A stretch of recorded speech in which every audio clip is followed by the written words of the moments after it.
I love India. I love India.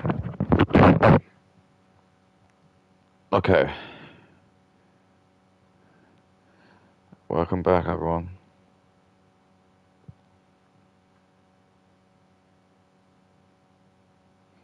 Long time no see.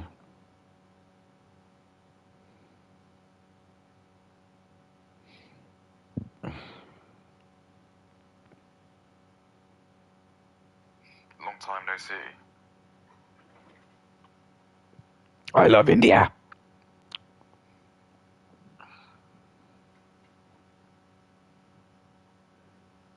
Long time no see. I love India.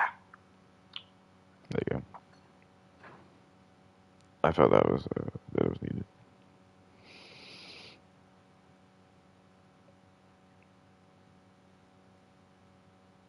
All right, let's have a look.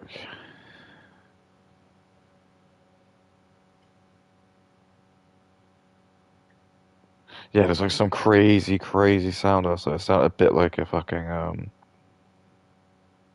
what would you call it? World War Two siren. I guess someone was like hoovering outside, but it just sounded like a little bit like ominous at first. Oh my god, it's finally happening. But here we are.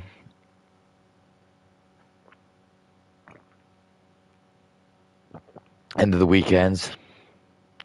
Goes quick, doesn't it? Crazy. It's like we're already in June. It's just weird to think that not so long ago I was like just watching.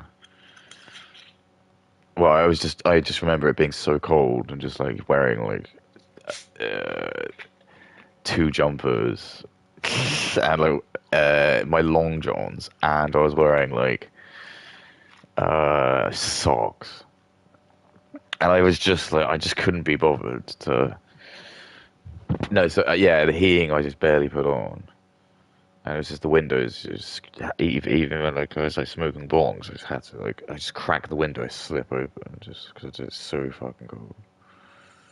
It's just mental. There is like there is something to it, and the biggest thing to it is literally just that if energy prices were just like so much cheaper, there probably no one would probably have a problem with it. It's just because no one would care if you could just like crack the heating on and no one cared. If you just knew that like having the heating on and just having like or just using electricity was just going to be such a small amount, like the equivalent of your water, for example. I think most people wouldn't mind because uh, I mean, I remember like being a kid and like never having that problem. I never ever think I ever felt like I ever had a problem where I was a kid, like it was ever too cold in the house I was in. Because I think that was it. Like, electricity was always just something that was never given as like it was meant to be like this premium. But now it is. It's just if it's just you just have anyway. If you just turn the heating on, everyone's just thinking in their head like how much it's using.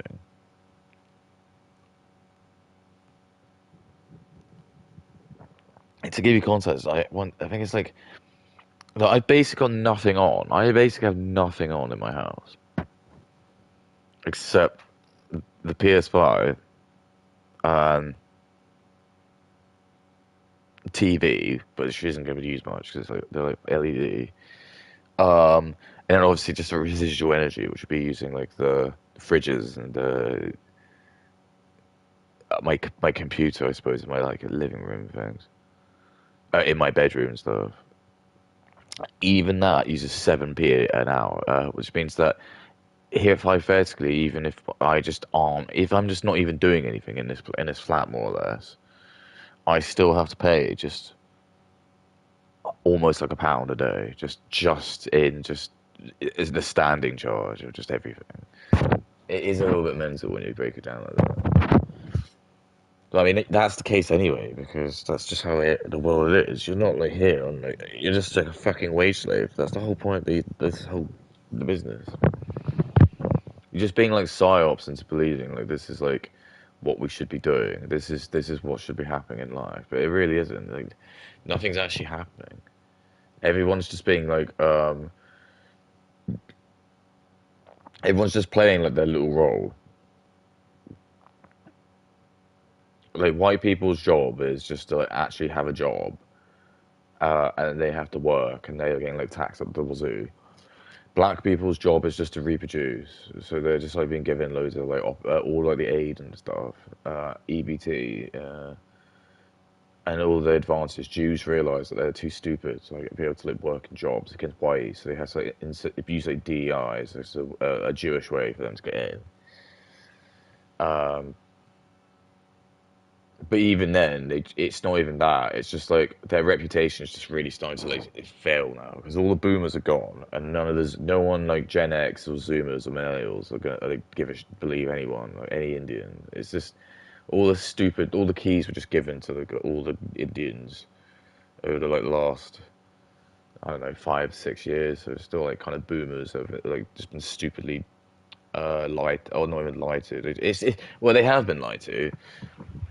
It's just they're too scared to like just because if they just basically what boomers have been like taught is to feel this like shame, impending shame, because they're white, and they should feel this like a generational shame. Um, so basically, they just when like black people were like slavery and stuff, they were just like, "Oh, we better give in then, give them reparations, and we better." And it just didn't make any sense. It just so doesn't make sense. It's so stupid to think when you think the whole of the U.S. was basically made by like white colonizers, and then some slaves were added like a little bit into the journey, and they didn't really do anything in the big grand scheme of like building the country. Everyone knows they didn't. Jewish psyops against failed. It would have again worked for the boomers, but anyone who uses the internet or has used the internet for over like 5 or 10 years will just know. Just would have seen by this point. Even like a lot of normies now, I've noticed, like, are starting to like talk about how shit India is, and they all know that India's just a shithole. I mean, my timeline is filled with it because it's like my bread and butter. I love it. I just lose it every time I go and see like, a new video. It's like an Indian guy. It's just like precariously, just like somehow he's like on the train line and he's somewhat on top of the electric lines at the top, and he's like just got like a stick and he's like climbing the top of it, and you're like, what the fuck is happening? And I'm not even kidding. When I used to watch like the internet first came out, I had like I think all men do, and I actually think we shouldn't be ashamed about it. Most men have like a kind of desire to watch like snuff films and like actually people getting killed, or when we play video games. I think it's like it's very like healthy for men just to like you just want to go play a game where you get a rocket launcher, just shoot it like someone when they explode and chunk. You just think it's really funny, or just like. And I actually think that Jewish people are the ones who are like the ones that will be like the most heavy, just trying to ban and censor all of these like rotten.com and like live leak and all like the Reddit pages which were like people die, watch people die and stuff. And I honestly think the reason isn't because it's some bullshit about they're scared of because their reason for it is some fucked up reason, which is like they don't want people to become like copycats or something, which doesn't make any sense. So what if I watch like Indians on the train line and getting like fried by electricity? I'm gonna want to do that. No, if anything, I'm gonna look at that and go, "Wow, I definitely do not want to go next to the train line. These Indians are stupid," and that's what I think it is. I think it actually Jewish people they've been like given like the mission from or Tel Aviv, where they have to like where they were like trying to import all the Indians and Africans into Europe. They were like ban all the snuff stuff because I noticed that loads of the snuff videos always were mostly from like India. Every time I watched it, it would always be like because eventually some of them did start to have like phones or there was like CCTV. I think like the first like sort of images you used to see of like India and stuff wasn't like so much smartphones, but it would just be like CCTV. And again, you just see like a footage of like someone Indian just like going into the road, just getting absolutely like destroyed by a train. And when you first watched it, being like a kid, you say because you remember the Jews are again, they've removed all kind of violent depictions or any masculinity or anything from anything. So they want all of our men to just grow up to like little wusses and just be like, because that's the whole point. They're just trying to like bring us down, whitey, so that all the Indians who've got like that narcissism, they even they can like try and push us around. That's the humiliation of the Goro. Once you actually like stand up to Indians and just tell them to like fuck off, they usually fold really easy, but they will have that like ability to just have a go at you because they know it probably works on like it'll work on women. Um, and they'll just be like certain like sheltered dudes who just be like not used to it. So you just get like some Indian just gonna like start mouthing you off. You just it happened actually today, and they just have their profile picture, and that's where the narcissism really comes in because it's a double-edged blade with the display photo. Because if people have a go and they do ad hominems at you, because I show my profile picture and they don't, it's like, well, you can't really do it. You're not the rule of the internet. You're not really allowed to comment on someone if you're gonna. I know that's like the fucky rules, but it's true. It's just it is, which is why like if you're attractive, it's a good game. But then that's just gotta be careful. Don't you? That's life in the grand scheme of life. Especially if you're on the internet, you just gotta be aware that there could be someone who can just outmorg you. That's just how it happens sometimes.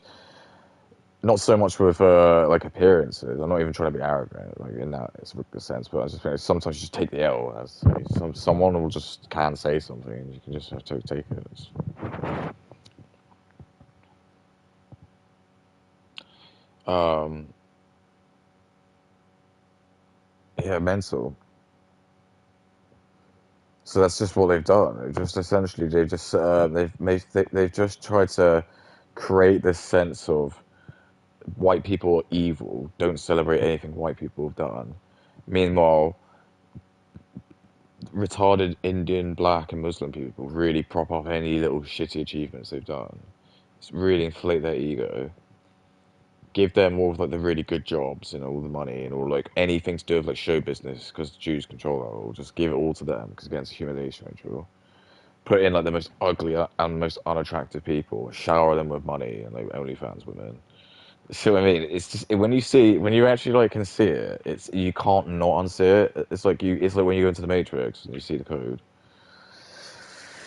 So now it's just so obvious. Anytime I just go online, I just like see some stupid like Aiden Ross. Any event he'll have is always just full of Negroes. He just has to have because it's all because he's Jewish. Again, it's the whole point.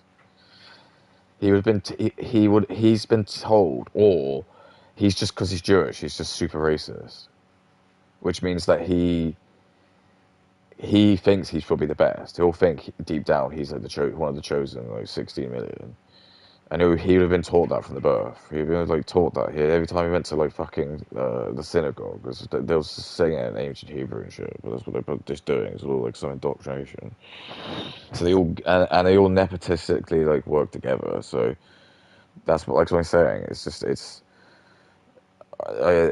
Ian Ross would just go there and he would just like rub shoulders with Mr. Joy Juberg, who runs like a media platform. So then every time you hear like these people talk, Aiden Ross or whatever, they always have some cope that they had to work really hard and definitely didn't have any doors opened or definitely wasn't because of anything to do with nepotism. He would say no, and all these people know that's the grift. It's just to like lie and pretend you came from humble upbringings and then it's not. It's all a lie. It's always the same shit. It's always they really have rich parents and they're like nepo kids. Um, they're Jewish, so like loads of Jewish people are in the business. So it's just a surprise. Or even if it's not like that, it's just because you are Jewish, it'll just open doors for you because there'll be people who are Jewish higher up who will like want you to be because you're Jewish to be like, famous, to have money. Whereas if you're white, like a Christian, they'll be like, no, no, don't want that because I don't want like a Christian. Unless you, like I told you, you have to be like some hideously ugly white guy. Definitely just have like no like prospects of having kids or like getting a wife. Do you know what I mean? So we're talking about like going to like Asmongold or like the Moist Critical. Because even though Moist Critical does have a girlfriend who, well, she's not very attractive, but whatever. He's not exactly like a prize pig himself. Um, he's. I just don't think he's gonna have kids, and he's probably not gonna get married. And it's like, I'm not even saying that's a problem because I know marriage is fucked. But what I'm saying to you is like, at least even if we had like more men who are like a bit more masculine and a little bit more like better role models in the kind of the limelight, that we could change that because we could try and like encourage people from a different perspective, but they don't want that, and it's just so obvious because every time you just go online to see like what's the new zeitgeist for the new streamers that come out, it's always the same sort of like archetype.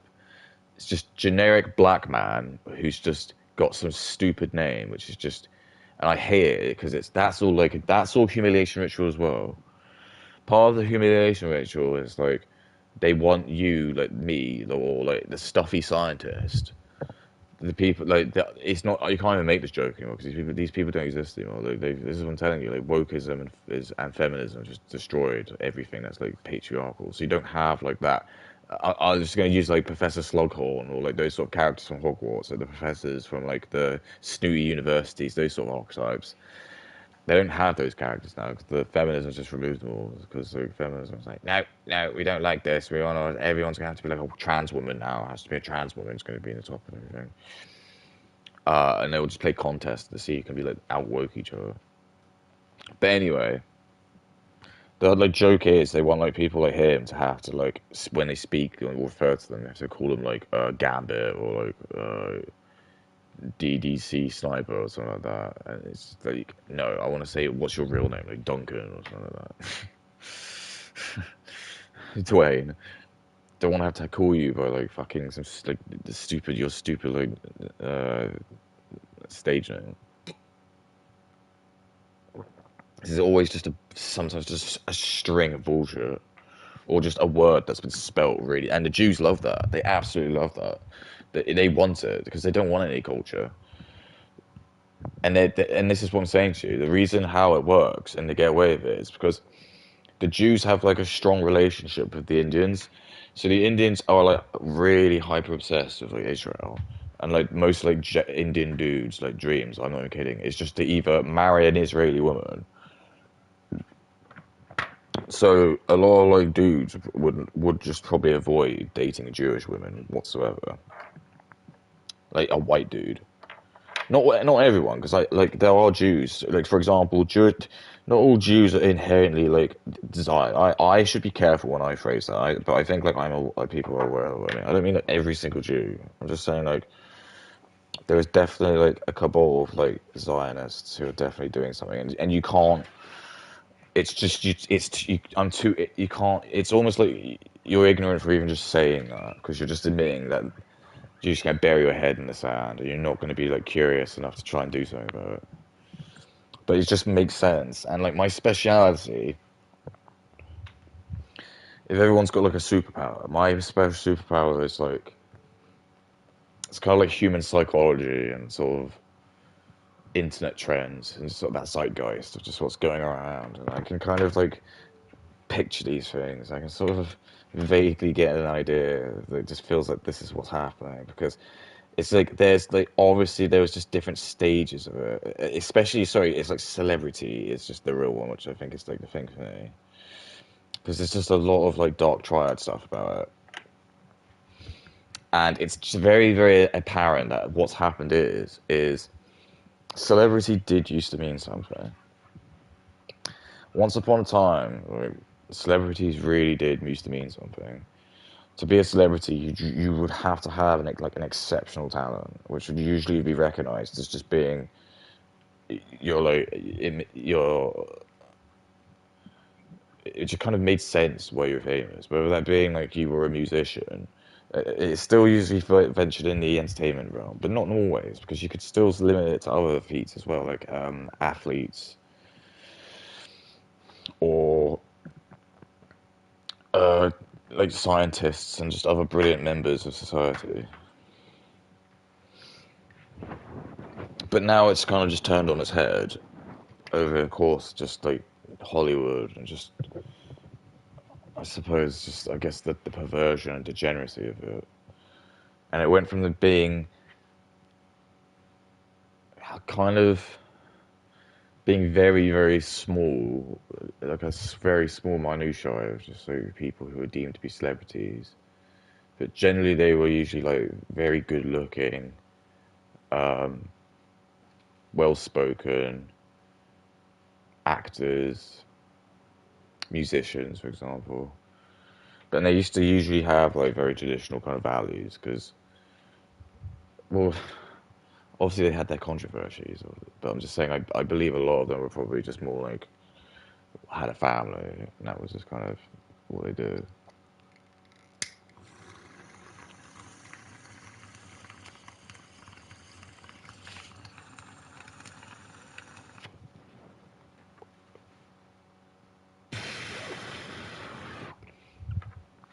But the other reason why that worked is because Hollywood is like it's an American-made thing. Jews will sit there and tell you that they made Hollywood or whatever, and that might be true from like an influential perspective, but everything all the infrastructure that they're like they've done good on is all just white people stuff. It's not Jewish made. I don't care if it's like the Weinstein Company made X Y Z film because like the only way they could have made the film is if they were in America. Do you see what I'm trying to say to you? So it's just like I always deem these as like very parasitic like races because they haven't actually done anything. They're all just like same with women with feminism. They're all just trying to latch on that last hurdle, and then they're just going to try and like uh, replace us. So it's like the equivalent of like when you watch a heist movie, and then there's like a bad guy or someone, and he also wants to steal the diamond, for example. What happens is he waits for the hero to steal the diamond, and then ambushes them or when they've done the hard work, if that makes sense. So do you see what I mean? So that's essentially what they're trying to do. They're just trying to like get you off and you're tired out and you've done everything. And then they're just going to come on the last hurdle and just be like, look, we're going to just, thanks for inventing everything. Thanks for doing everything. But we're going to now uh, deliberately humiliate you. Um, just deliberately give black and brown people loads of opportunities and all the money. Anytime you go on and watch streamers and stuff, it's only ever good. And that's the problem. It's like, because you could just argue, well, it makes money or blah, blah, blah. But it's just, why does it have to just only always be black people all the time? And it's because this is what they've been doing. The Jewish people they're using like India and Africa, the two stupidest like countries, continents and countries, to just be a massive voting bloc. So what I'm talking to you about is, so let's say the Jewish people want to hire another like black guy. So what the Jewish people are trying to do is they're just trying to like flood America with as many like rich black people as possible, because that what they just want them to do is become rich and then just like sleep and fuck as many like white women as they can. And honestly, that's what they will be like, and they all do it because they even I've been reading like comments today, where, like literally there was like one where like some guy was talking about something about race mixing, and some black guy just like really candidly was just like, "Hey, yeah, whitey, we're gonna outbreed you." And then like someone in the comments was like, "I love that you're just openly admitting that you're like women are trash." And he was like, "Yeah, all women are trash, but we're still gonna open." And they know it. They know. They admit that they're just like some kind of like bugs that just are being used. They don't care. They're like too stupid to like care. They just accept it. Because it's like the black people know that they're just being used like as some sort of puppet for the Jews to just humiliate white people. But I think because of the 15-minute African time thing, they don't care because they just get given like all of the like fancy clothes and hats and stuff and money, and to them it's just like they're just like they're just happy. They just sit in their room just like uh, get their dick sucked by some OnlyFans woman. They just think it's great because what else should we be doing? You nothing. He doesn't really represent black people as a whole. He's just some tool that like it's so obvious. And so this is what I'm saying to you, because money, there's just no way you can like really control like money. So what I'm telling to you, especially with like streaming is like just the new thing. So if you just want any person to have been rich, what you do is I would just like you'd be like the CEO of like some streaming company. Just say, "Oh, hi, Input. I really love your thing.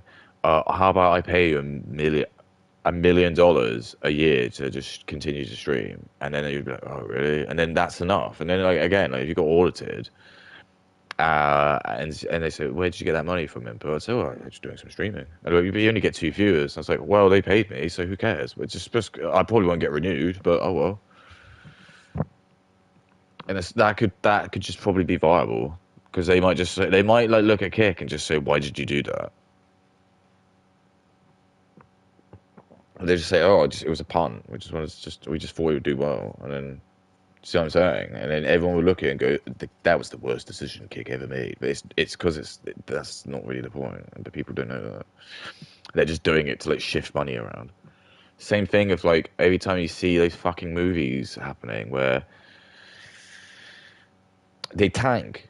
A movie comes out and they just tank ridiculously. All that money that's been spent, it's not so much it's been wasted. It's probably just been shifted around. Again, it's just money that's just going into like other people's pockets, other actors' pockets.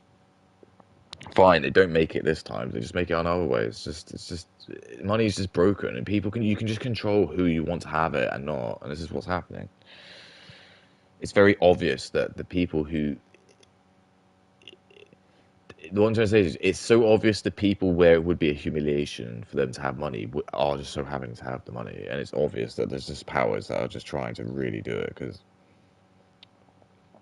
so then, when the celebrities were still having to appeal mostly to white people, was I think up until like the 2000s, 2010s. As soon as it got to about 2010, I think that's when everyone's agreed. That's like when the white replacement era is really started. That's like I think it officially got really big into it in like 2014, and I think I remember that. That was when I was in London, and yeah, I just used to think like, yeah, and that's like when I was like racially abused at work, but like a Pakistani bitch, and it's all just like yeah, humiliation of the guy, and it's like I couldn't do anything because and this is just what's like really confusing. And then it is really funny. It is funny like looking back at it because when I look back at it, you just think, why didn't you act? But it's just the way things were back then, and I kind of get it to some extent.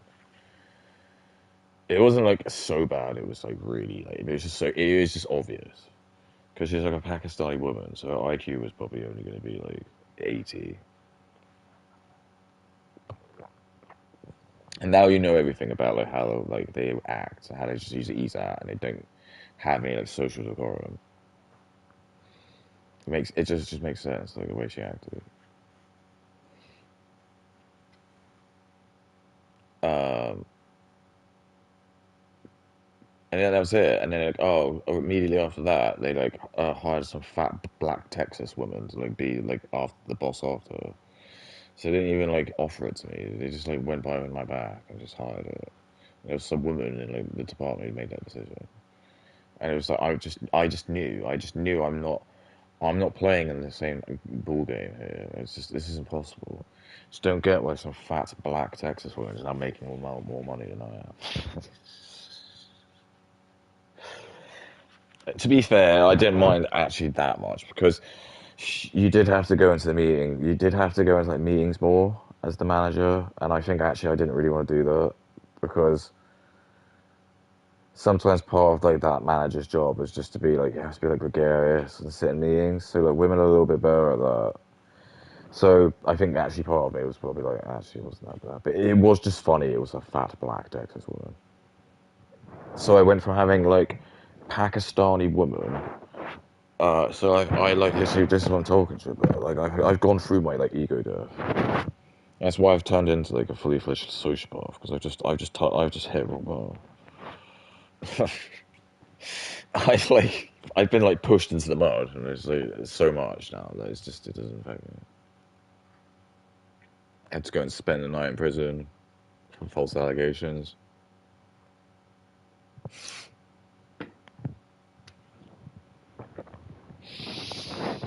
speaking, we're gonna watch because Katie's got a new episode up.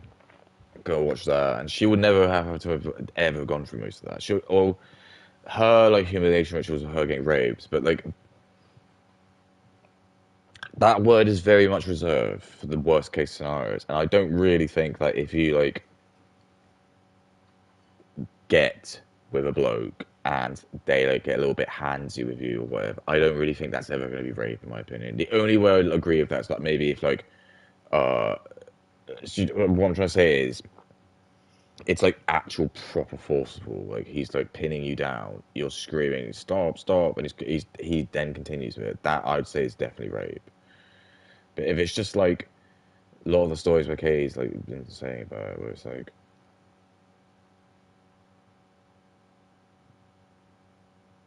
uh the one where like she took Molly and the guy ate her out and then asked it to stick a finger up the arse and she was like no. Like if she just like decided to like call that out for being like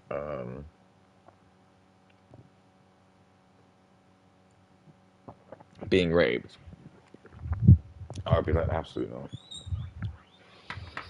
Or like if she thought like because the dude asked to like stick a finger up her arse, so that's her like being like SA'd or something.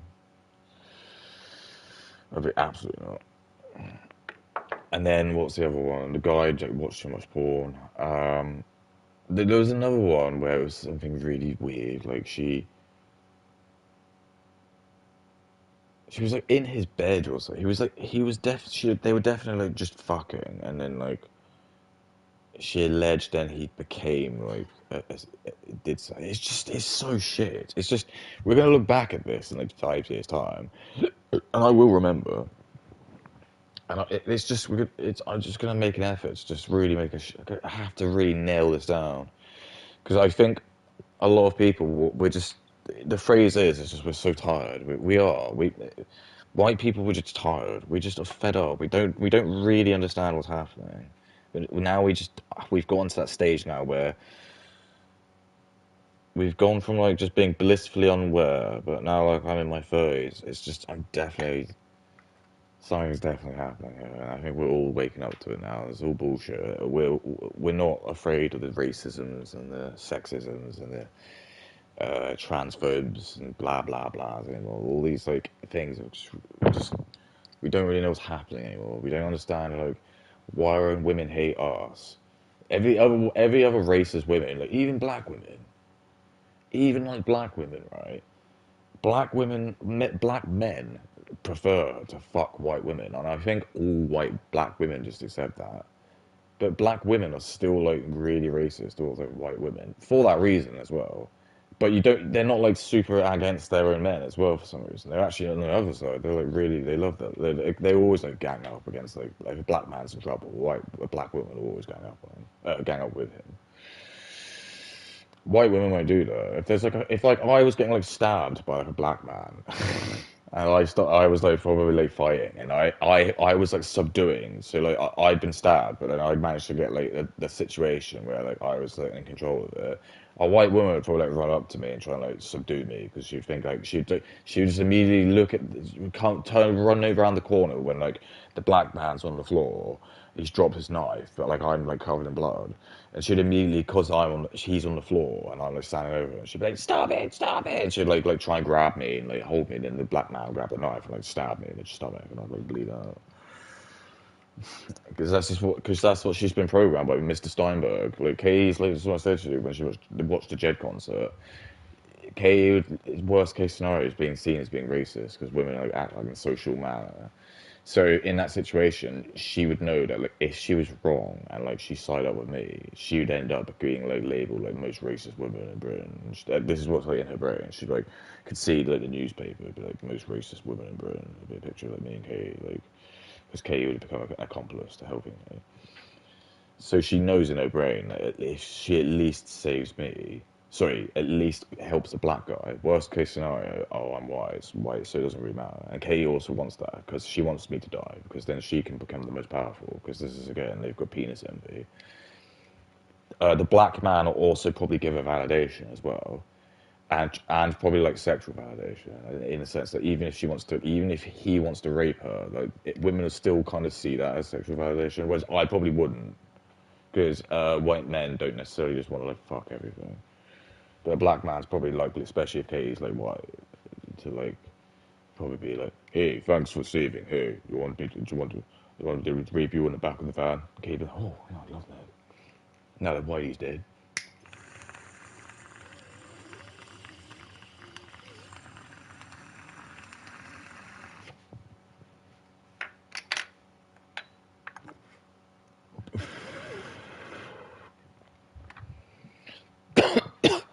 She's like, stop attacking that poor black man. I'm like, hey, what are you doing? She's like, try and put me in a 4 minute. Oh, she won't even do that. She probably just like, even her just like coming up behind me and startling me would just be enough time for him, the guy, to just pick up the knife and like stab me. Or she just grabbed my arm, like, stop it, that poor black man. Poor black man. And not even that, but then because of the way like the courts are set up as well, because every single judge is like super like lefty.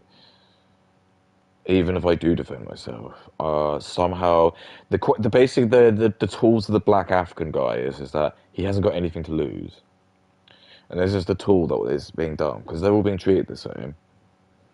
Each one of them has the ability to like basically ruin a white man, and that's what the Jews are doing. Is they just know that if they just sprinkle them around, hopefully they all like interact with some kind of white person, and whomever that white person is they interact with, the result will either be they get attacked, mugged, and beaten up. So that's just going to be like trauma for the rest of your life. Raped, killed, which is like perfect, exactly what they want. Or if there is an altercation, uh, they can then use the jurisdictional system to like penalize like white to the full extent. So if for an Afghan man runs at you, he's got like a crowbar, and he makes a swing at you, and then you just push him, and he like falls over backwards and just like slap Max's head on the back of a curb and bleeds out. Uh, Even though he's just some faceless no one from like Africa, and he probably doesn't even have like a register or a birth certificate or anything, because he's literally just probably come from fuck not like Sudan or something like that. And, because that's happened, they all have to do an inquiry because someone's died. Because by legalities, that he is a human, so by definition, if someone is dead, they have to launch an inquiry. So there would have to be an investigation, and even just the process of you going to court is already going to be stressful because it's like that white dude's now going to have to probably get pay for a lawyer. It's going to be like a long, drawn out process. It's going to take a long time. We're going through it, and then not only that, but then there'll be like a Jewish charity or something that will like just be paid to like to help this like unknown African dude. And again, that's all been set off on purpose, just so because that basically what's happened is that man's fallen into the social landmine. Those Jews do not care about that black man at all. They do not care. He's got him. They don't even care about well, they do. Well, they don't care about the white man because they're doing this to him. They don't care. Definitely don't care about that black man. They do not care. They will pretend to, but they don't care about them. They probably don't even really let black people. They'll go again. If you speak to like some fucking rabbi and you say how many Jewish people, black people are there in Israel, he'll like lie and say that like, oh he loves black people, loads of black people, they're a massive black community. And he'll have pictures and he'll show you them and he'll show you loads of stuff and he'll show you numbers and figures. But they probably aren't. They probably really aren't that many. And even if they are, again, there'll be like super super domesticated ones, the super super like westernized ones, which are like best of the best. Like they've been really vetted to be there, so they do look good. Like the ones that the few ones that are like 120 IQ and they do actually just have parents who are both like or they are half white themselves. They've got like a white dad and like a black mom, or like, the other way around. Um, but it doesn't matter because even those guys are still like more likely to cause crime than a white, like an average IQ white dude. It's just, I mean, I don't even know how IQ factors into the crime actually with black people. That's like an interesting question. I assume probably the higher your IQ, but then I don't know. I'd assume potentially the higher, the less likely you are to commit it because you're probably going to be more aware of like what's the extent and being able to like see into the future and knowing it's a bad idea. So, for example, like I know if I go into like a shop and I see like a bunch of video games just on the counter, I I'm smart enough to realize if I try to take him, there's a really good chance that like someone might spot me for one. Then there's like video cameras as well. But then if you're just stupid, you just don't know that, so you're probably just gonna take them, and then be really surprised when the police come around your house like Thursday or something like that. Because it just takes them a little bit of time to just have to like watch the CCTV and then try and like, track where you went afterwards in the CCTV. They can do it. You'll be surprised how much of it is CCTV. So they'll probably be able to like, track you all the way back to your house, and then they have to like work out which address it is and then who you are. And you just like he'll forget about, and this is what the black people do. They do the crimes, and they just forget about things, and then all of a sudden the police come to their door, and they're just like, "What is it?" And he's like, "Are you Tyrone?" He's like, "Yeah." He's like, "Okay, do you remember being at the gas station on Thursday, the 17th of October?" He's like, "No." And he's like, "Well, you were there. We just remember seeing you. See, do you remember driving away after not paying for the gas?" He's like, "No." It's just what happens. It's just because I don't think they can actually remember. They just shouldn't have the same rights. Not even just out of like just safety. They just should. I don't think black people should drive. To be fair, I really don't. I just think we need to bring in an IQ test. Don't know why it's so gauche. I really don't know why it is so gauche just to bring in an IQ test. I think it just helps everyone out.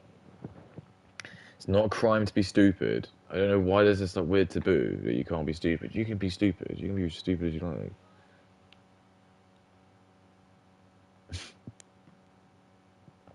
It's just we should be able to like know how stupid people are and then be able to base decisions on it. So, case in point, I think if you kind of just very openly knew everyone's IQs, I don't think many people are gonna have problems just like knowing that when you like book a plane flight in the future, every single flight that you'll see, you're gonna have like the captain there, and the captain's IQ will just be like displayed. And you probably like if you see anyone who's got like an IQ over like 110, 115 for a plane driver. I mean, I probably think you could anything. To be fair, like anything over 100. I don't think you even necessarily need to be like over 100. I'm not trying to disparage plane drivers, so pilots at all. It's just I think there's like other factors to being a pilot which are hard, which make it like people just can't do it or don't want to do it, which are things like actually having to like fly around a lot. Because there was a period where I was like kind of wanting to be a pilot, but that was like the thing I didn't like. I didn't like the idea of like the hours are just absolute murder. You're just gonna be like going flying from like country to country for like a long period of time. And it's the same with why I didn't continue in the merchant navy as well. Because I was like, oh, I don't want to have to like go away for like 2 or 3 months at a time. To some people, like you could do that, but I mean, I'll be honest. I probably could now because I'm probably like an old fashioned. I was in this like era of obviously every mariner prior to me didn't have the internet, but I think a lot of these ships now probably use SpaceX, and that probably does really change like how it is. I'm just thinking if you had like your own SpaceX connection and you're just able to like go in the middle of the Atlantic and you could, that'd be dope. Like imagine having like, your own stream and you could still stream like when you're at sea. you finish your shift and you could just stream and you could just be in your cabin and just be like fucking like, what's going on? It's like, yeah, we're in the fucking Atlantic Ocean. Just like your camera and just like just fit out the porthole and we just see like the ship just going. That'd be dope as hell. It'd be really strange though. It'd just make everything feel like really big because I think that you could probably get that. I imagine like the sort of the big companies like Maersk, they probably will have that. I don't know if like I, I don't know if it's like at March you just get commercial package punch through.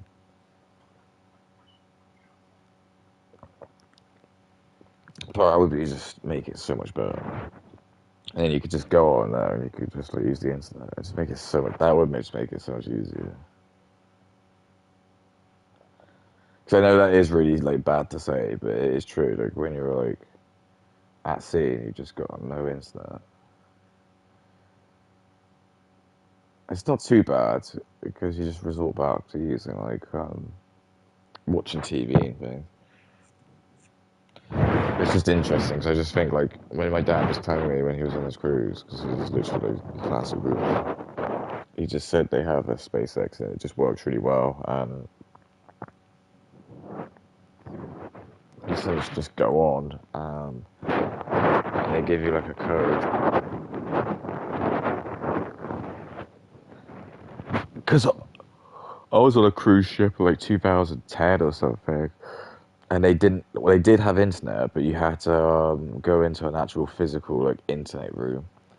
So all like, it was only like connected to like computers, and you had to like pay something like I think it was like $5 for like 15 minutes or some shit. And I was just like I'd been given like £100 credit, but I couldn't use it on alcohol because I was only 17. So oh wait, so I can work out what year it was actually. So no, it was.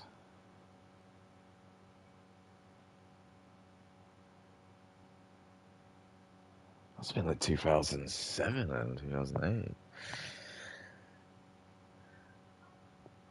And I just remember just thinking, oh fuck it. Like I've just got like $100. I think I bought some stuff. So I think like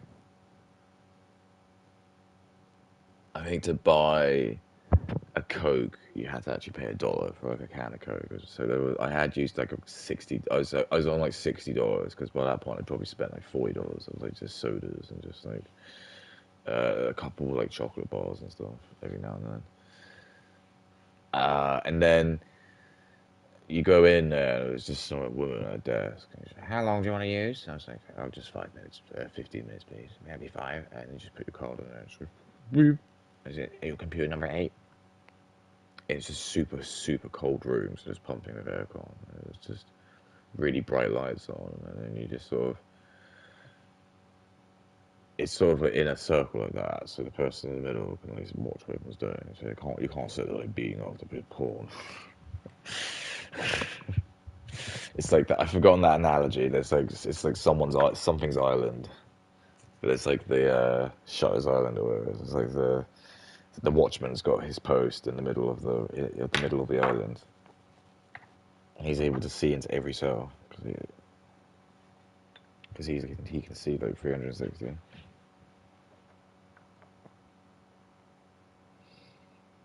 Um, yeah, madness. It's mad times, bro. But that's what they're doing. They're trying to like humiliate us because they want to replace us. And they want to change. It's why, like, remember when like all the AI, there was this massive scandal going around where like everyone was like, "Why is it that every time you ask like Grok or sorry Google to make things, it always makes Washington black and stuff?"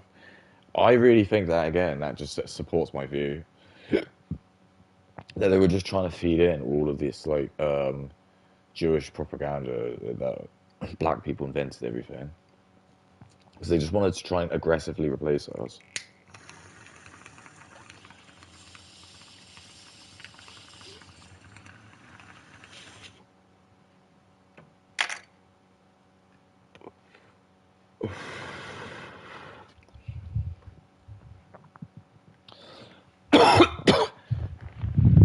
because this is the problem.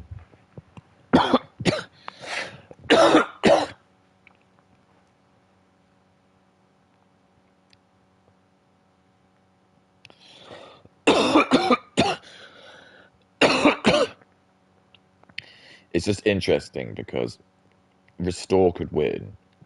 And if Restore wins, I don't really know like how that changes things. It just really depends on how tough Rupert Below would be on everything.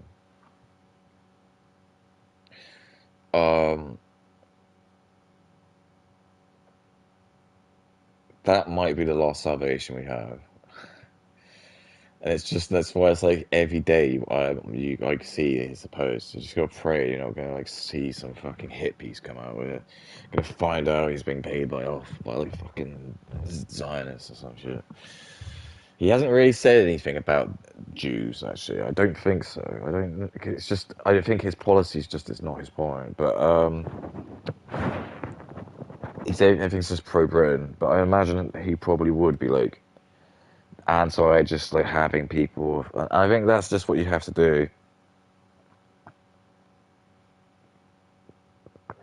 Case in point, I worked for like a Chinese company, and what they do is they always have it so that the captain and the first mate are always going to be Chinese, or they always make it so that there's always going to be a Chinese guy who's always going to be at the top. If there was a Filipino captain, all the other crew would be Filipino, but you'd never have a Chinese guy who would be like underneath like a Filipino. There would always be a Chinese guy. So if there were Chinese people on a ship, a Chinese person would always have to be like on the top of the captain. So I never actually sailed on a Filipino captain ship because there wasn't that many. There was only like three in the whole fleet of like 80 ships.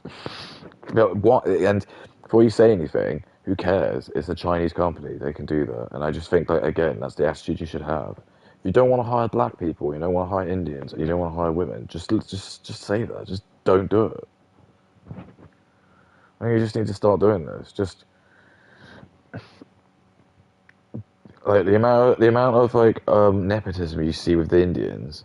I have no idea how like someone hasn't just fucking done a like class action lawsuit against like Citigroup or some shit, and just Citibank and just said, well, that's how is there like about 70% of your crew Indian? How is that not a massive breach of racial discrimination? It works both ways. It's just so funny that it just shows that these laws are only in place for whitey. Because the fact that this is happening, no one's saying anything about it. And any time again that I ever bring that contradiction up, it just gets really met with just generally like people just telling you to fuck off. Shut up, Whitey. It's our time. What? They somehow think like yeah, they just think like again, even though like they're our companies and we set them up and they're in our country and we're doing this, they just think like somehow we're so stupid. Like, there's nothing we can do to stop it. Even though it just takes time and it will happen. They just think like it's our time to rise up, Whitey. They have no idea of like them saying that. Like, what does that do?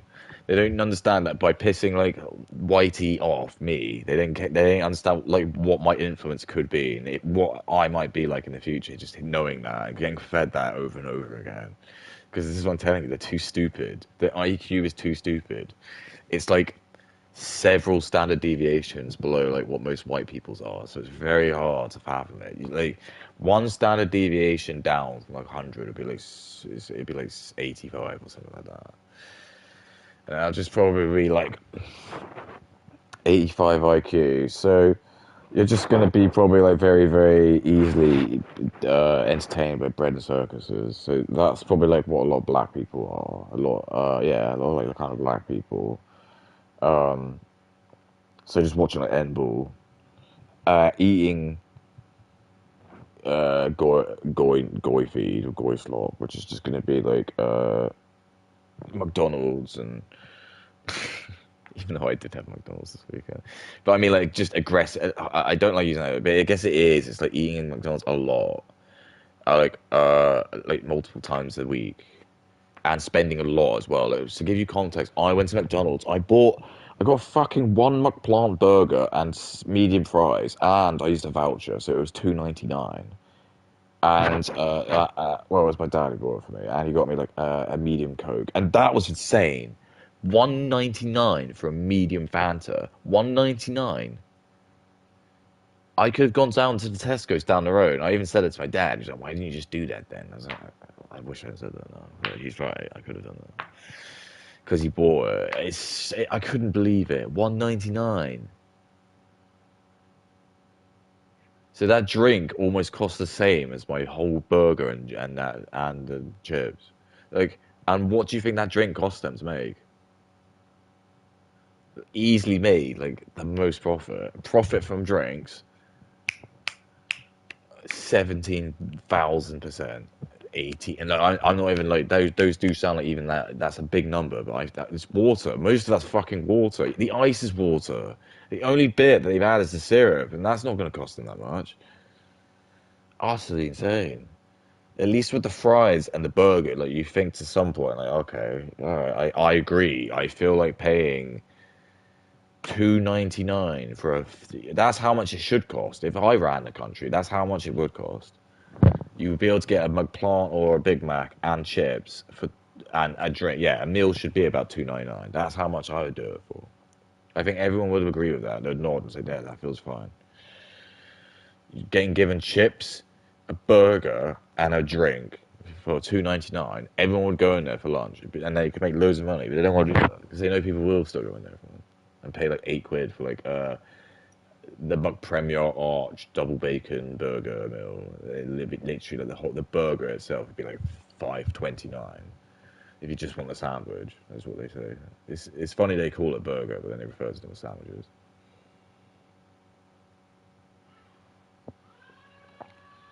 Um,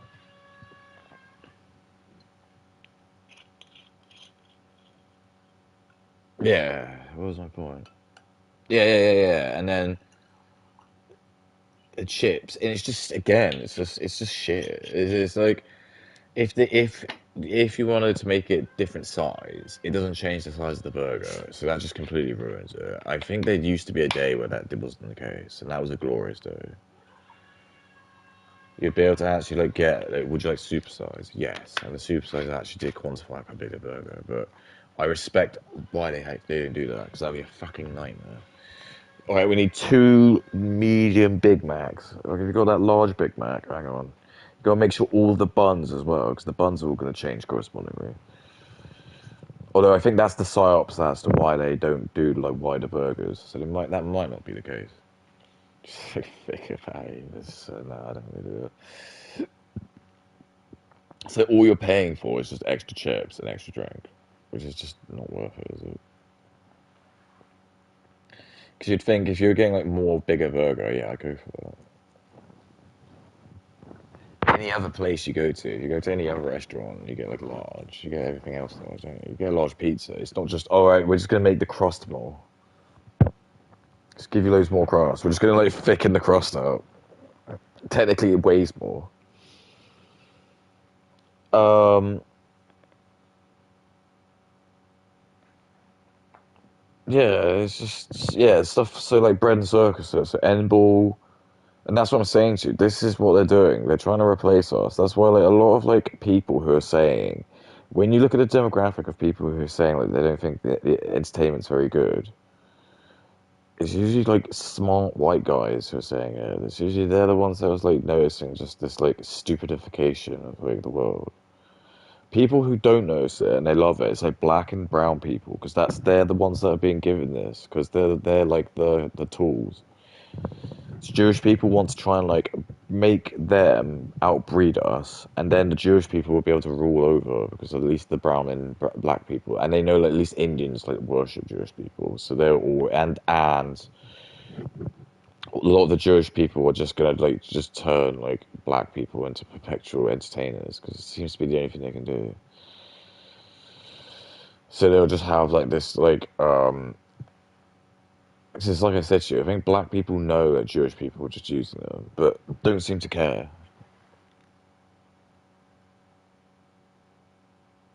Just don't fucking seem to care, dude.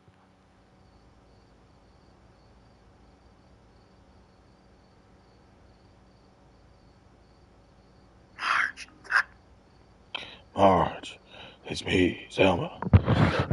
So it's called The Disturbing Truth Behind Piper Raquel's Internet Fame.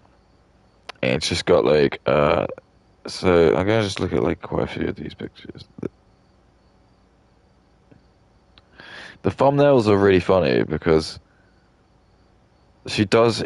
It's actually more funny because I think each one is unique. But it's just what distracts me about it is that like it's never the outfit she's wearing. So it just which makes me think I'm trying to reveal the magician's secret. I'm thinking that the thumbnail picture of her will be her when she's editing it. Because obviously she's gonna film it, isn't she? And then she'll stop the camera and she'll be like, "Okay, I'm done with that." And then she probably won't immediately like start editing. I mean, she might do. I don't know. But I'm just trying to like use my egotic memory here and like she like think about like how she do things. So then she'd probably do her. She's done it. She's read her like, little quips. Probably has a script. Um, and she's like, okay, I'm gonna go to Nando's now and get my chicken wrap, garlic and herb wrap, whatever it was, and then my Five Guys milkshake. Because like I'm a goy lord, and I love to like again just like if Input had that money, he would give it to his like his kids. But no, instead I'll give it to Kay because Kay is just gonna spend it all on like shitty stuff because she's a hedonist and has no doesn't want, even though that she lives in the best generation, which has given her the best life ever, probably arguably the best life ever of all women ever. Like, if Kay was even born 50 years ago, she'd be like subjected to some horrible misogyny of the 70s and the 60s.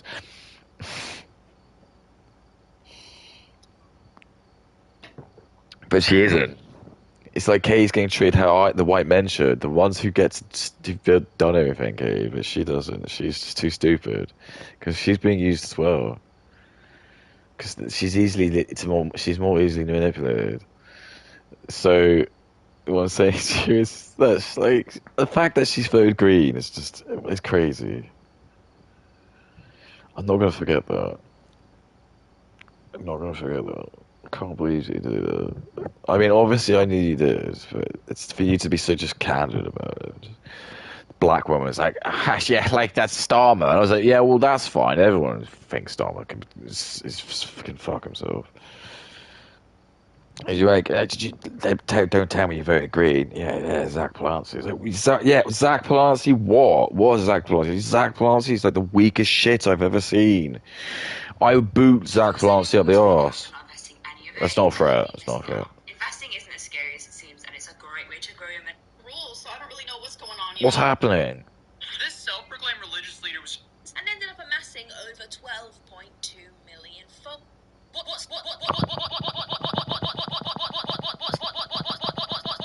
What started off as 11. Right. Ooh, gravy trains. I mean, it's summer. I know the game, don't worry. But I know, like, people are normally not as busy watching this stuff in the summer. But I mean, it's 40K for a day. I just can't imagine that's. I don't think she's.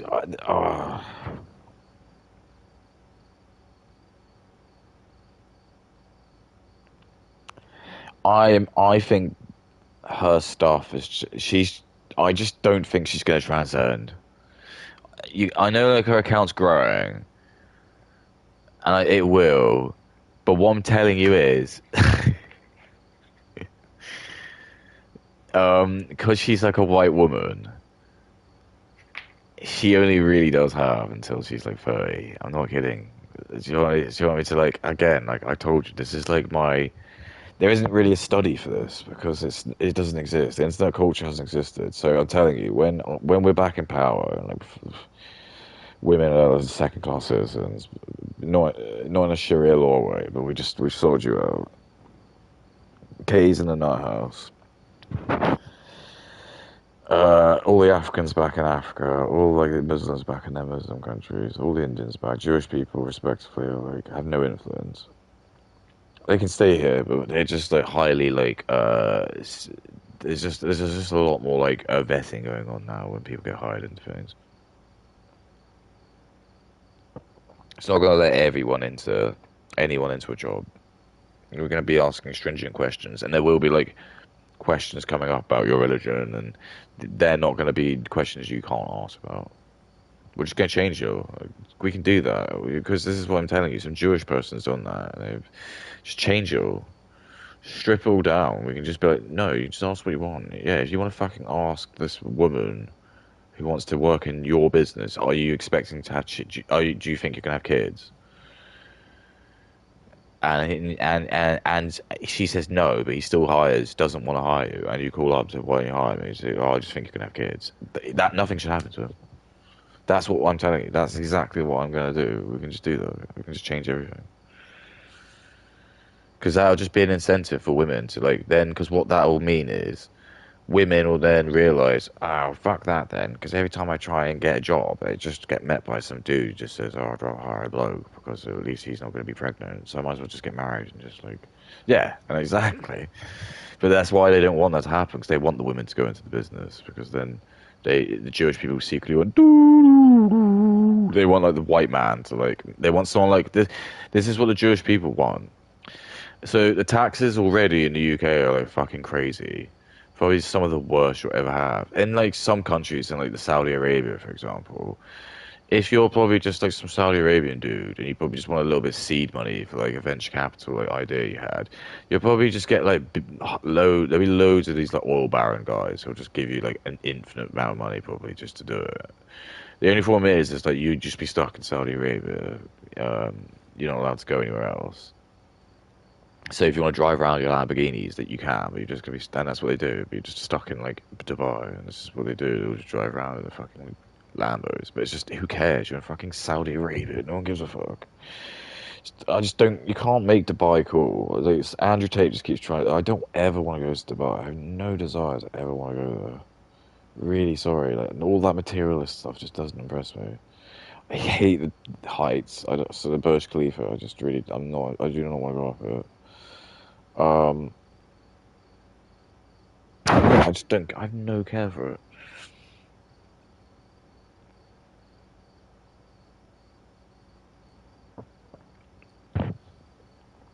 I don't trust the government and who they are, especially being a white man. I just don't. I just think like it's another humiliation ritual. Any moment like there's some guard who's going to be like a new guard, a new policeman who's like he's in his 20s and he just wants to kind of like show his like metal to the boys. He's just gonna like see someone like me there. No, I'm white and Christian, so like in his like world, like, he's got like a free pass to do that. 'Cause he'll just be like I'm an infidel technically, and he'll like just be arsey and just be like he'll blow his whistle, be like, "Sir, stop walking there. That's a restricted zone." And I'll be like, "All right, sorry." And then he'll keep blowing his whistle. He'll just keep doing something, just to like deliberately just try to like like just make me look stupid. And that's just kind of like the attitude I'll get throughout the whole course of the holiday. Because every single like time you go, there's gonna be like some Saudi Arabian dude who's gonna want to like just get one over on YE because they're that pay. Do they get like some kind of ease out points from it? They've got their own version of it. It's not called ease out. They've got like a different. The Middle East has a different version of it. It's the same sort of thing. It's like every time you go into like every time like I've ever been now like grievous by like or like interfered or like by some Indian person. It just always makes so much sense now, like why they do it. It's because every time you have an interaction with them, it's that they can't forfeit or say sorry because otherwise, like they lose like these that points. So they just have to like argue with you, and they just assume that you're just going to give up because if you don't give up, they're just going to get louder and louder, and then eventually, um, it's just going to forfeit on race. You're being racist to them for some reason. And then it's like again, if you're going to get found out for being racist, and you're going to be like, input the racist who made Fatima, the Indian woman, like yell loads in the office, and then you're going to be shunned. You'll be shunned in the office. If that's if you don't get fired.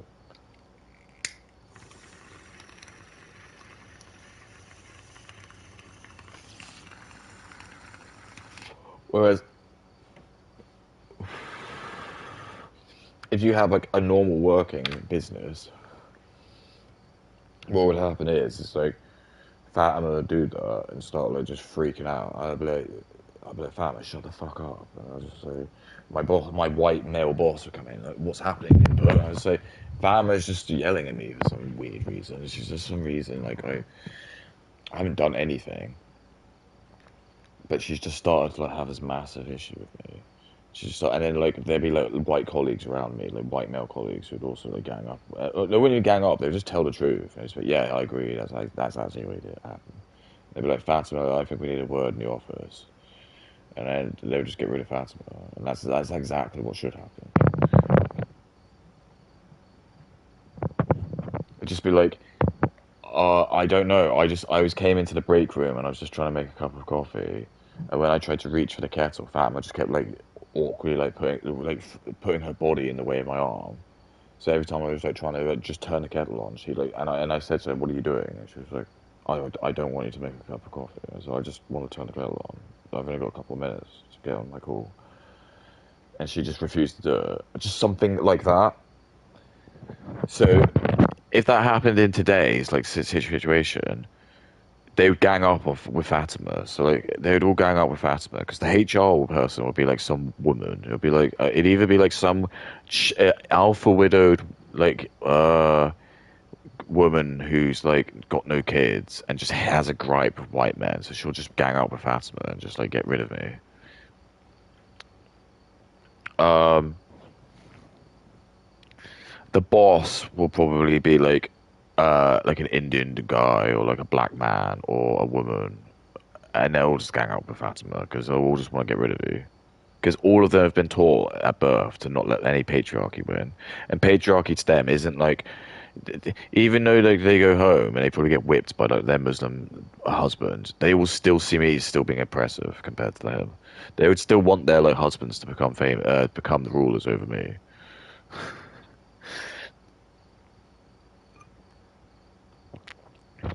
Even the fact that there's a Muslim woman working is a contradiction, but for some reason I'm not allowed to talk about that because I'll be racist, Islamophobic. I love the clock. It's a nice little touch. 7 children just filming silly YouTube videos together online ended up being a part of something much, much darker. Piper Rockell is someone we've covered on this channel Piper numerous licked my nut. times. Yeah, And although we okay, have good. talked about her childhood as she grew up exploited by her own mother, we've never really delved into Right, just how should we bad it play more was. game ground? Piper is an 18-year-old OF creator, but before this, she was a child influencer who had her own YouTube channel that was run by her mother, Tiffany Smith, where she made videos both on her own and with her friends, and ended up amassing over 12.2 million followers, which is genuinely insane to actually think about alone, right? Why does a child influencer have 12.2 million followers? It's very, Oh my very god, I bizarre. didn't save So it. her mum Tiffany ended up rounding up loads of other children and created a social media group called The Squad, where Oh, Tiffany never would mind then. direct these videos, and despite the fact that it was a group effort in the money that they would make, she would Oops. also keep every single penny of the money, and the kids literally wouldn't see any of it. The idea seemed to be that the payment these children received for their time and efforts was simply payment in exposure, as featuring on Piper Rockell's channel would subsequently feature the other kids' channels. A deal seemingly very, very unfair, considering these 11 other kids were working extremely long and tiresome hours, and within this time were also subjected to some extremely deplorable behaviour at the hands of Tiffany and her associate Hunter. Now, Piper has known nothing but exploitation, as we spoke about on this channel before. Her mum has been posting on social media since she was 8 years old, and today we're going to be talking about the allegations against Piper's mum Tiffany and Whoa. just how awful she was as a manager to these children. We will look at some of the alleged abuse that happened during filming and behind the scenes, further discuss the ethics of so-called kid-influencing channels, and analyse just how disturbing it is to see how Piper turned to another form of exploitation as she now posts on her platform. When I became a dad, I realised I OnlyFans. can't just keep ignoring my pension because it wasn't just my future anymore. Like most people, I had a bunch of pensions scattered from old jobs and I had no idea where the documents were. And it felt like there was money locked away that I couldn't even access. Sorting all out felt like one until I found pension bit. In just a few minutes, they started to combine my old pension policy into one new online plan. No more chasing paperwork or jumping logins, just an easy-to-use app that showed me exactly what I had. I thought it wouldn't be much, but seeing everything in one place, I had a lot more than I expected. And the pension calculator, it's helped me see what only That's why my pension's Oh. quite powerful. I'm not on a track yet, but at least now Oh. now my pension's in a good place. I'm in a good place. I feel more confident and in control, and that security matters, especially with the baby in the picture. If you'd be putting it off, combine yours now. It's simpler than you think. Great.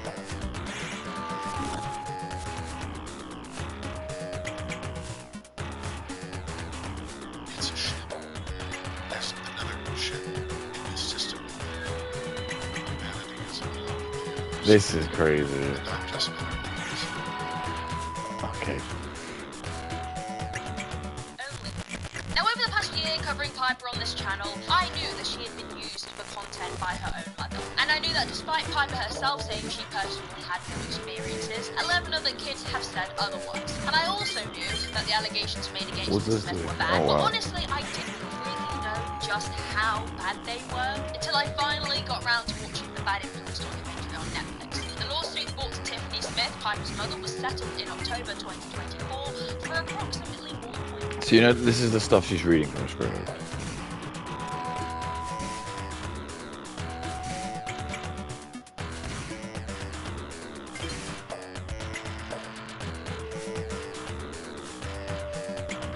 What was the fucking noise?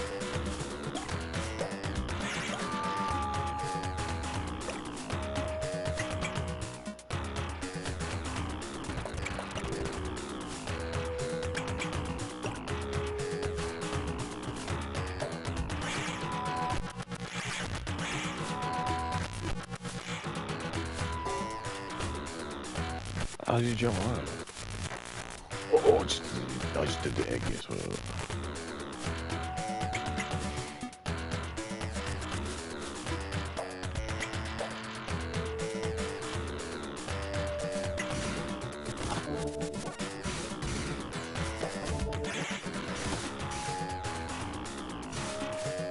What's the point?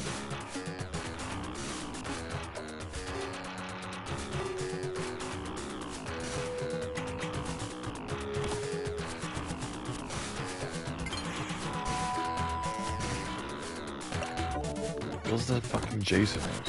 Where's the goo? I don't want to get hit by goo.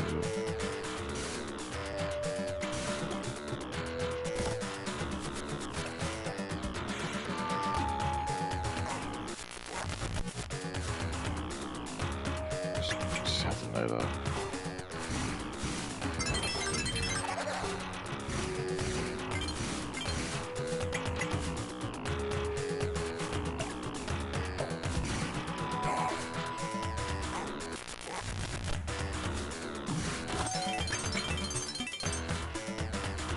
Is that good?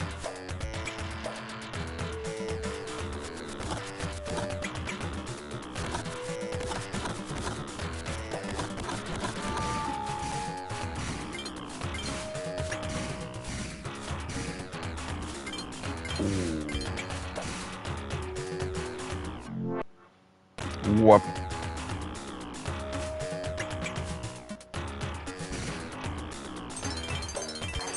Oh!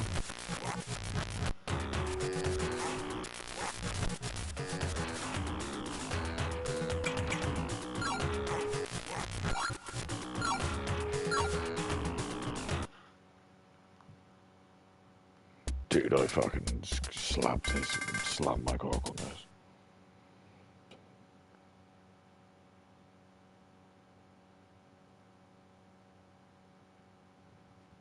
Under penis, under boo.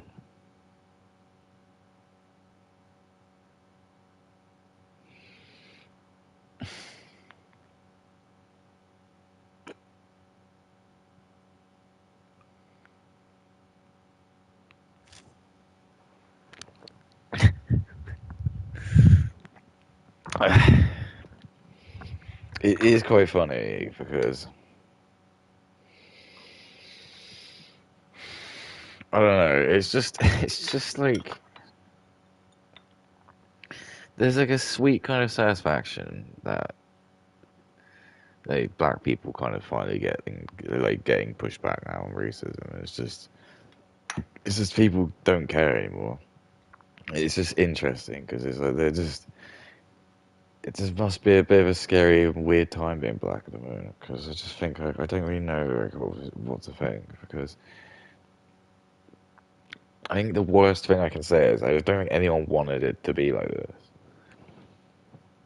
It's just so apparently brazen how much they all hate us. I'm not even kidding. They all really just hate you. They grow up and they hate you. No matter how good they have it, they hate you. If you listen to like Tiger Woods, he'll like still have some massive hate and resentments, like YE. Oprah always has something. Michelle Obama was always talking about oppression and shit. No matter how good they have it, it doesn't matter. They just always hate you. So you might as well just play into that. You just play into it.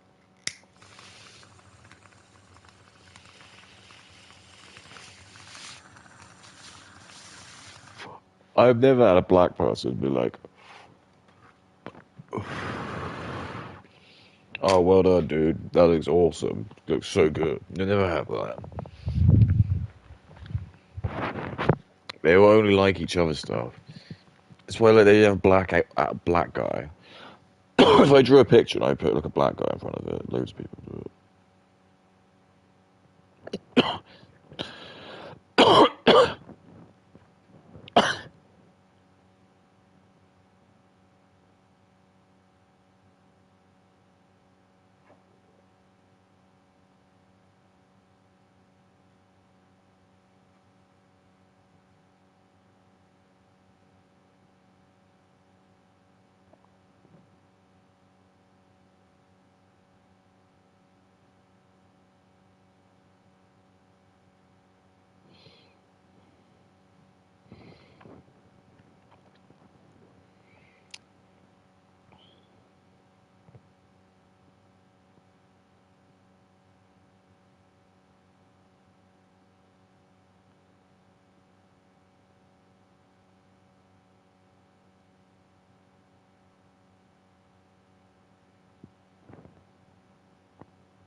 Okay.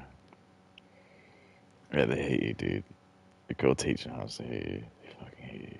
Approximately 1.85 million, far less than the 22 million that was sought originally. But the settlement included no admission of liability by Tiffany Smith or any defendant. However, no admission of liability does not necessarily mean innocence. The documentary explores how, like in TV and film, there are no real laws to keep children safe when working in the YouTube scene. And it's important to note that legally, platforms like YouTube are just video distribution platforms, not employers, meaning the children featured in the videos are not technically classed as employees of YouTube or even of a formal production company. Instead, they sort of exist in, I guess, this kind of legal grey area where traditional child labour protections don't automatically apply, even if the work being done looks identical to a film set on camera. For example, there's actually no regulation or limitations on work hours, meaning some children who have YouTube accounts that are run by adults are often overworked and as a result are exhausted, as well as often not attending mandatory school time, usually in TV and film industries as a tutor on set which will live. You don't need school, baby.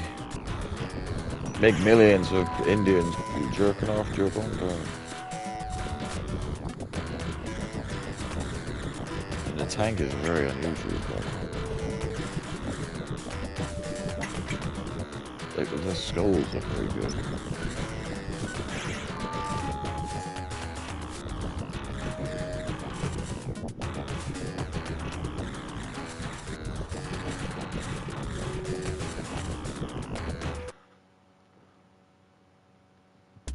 Children are still receiving an education. But in this documentary, we see how Tiffany fails to provide Piper and her friends with educational support, as they were working excruciatingly long hours between the ages of 11 and 14. Other laws, including Coogan laws, that exist in many states in America, require 15% of a child actor's income to be placed into a blocked trust account. The parents cannot touch it. I personally actually feel that 15% is pretty low, considering it's the child's labour that's making the money. I guess the understanding is that most caring and normal parents would probably save more than that for the child. The 15% kind of just acts as like a safety buffer, a minimum. But in this case, not only is there no law saying that Piper's mother has to save that 50% for when she gets older, but all the other children who worked as part of this squad all had not much really to show for it except money from their own channels, which would be doing relatively well due to their association with Piper Rock House. But this isn't a good thing. The children not having any real salary of their own means there is no incentive to stop working for Tiffany even when things get hard. As many of the kids knew, without the exposure, their own channels would probably tank. This is a very stressful predicament to be placed in at such a young age. No child should have to be worrying about their financial situation. The Coogan law also requires that the money has to be given to the children. In the case of Piper and the other kids, we don't know that any of the parents actually gave the money they made from their work to them. We know from the documentary that Piper's... I just don't care. I just don't care. Do you know what I mean? I just don't care. This is just nothing. This is, again, what I'm talking to you, Cody. This is nothing. We're not doing anything. Imagine all the good stuff we could generally be doing. Really think we do. There's stuff that we can do. It's not money. It doesn't just mean money. It doesn't mean just making money, please. That's goible. Think bigger, please. Look at the time.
Tiffany was spending a lot of the money.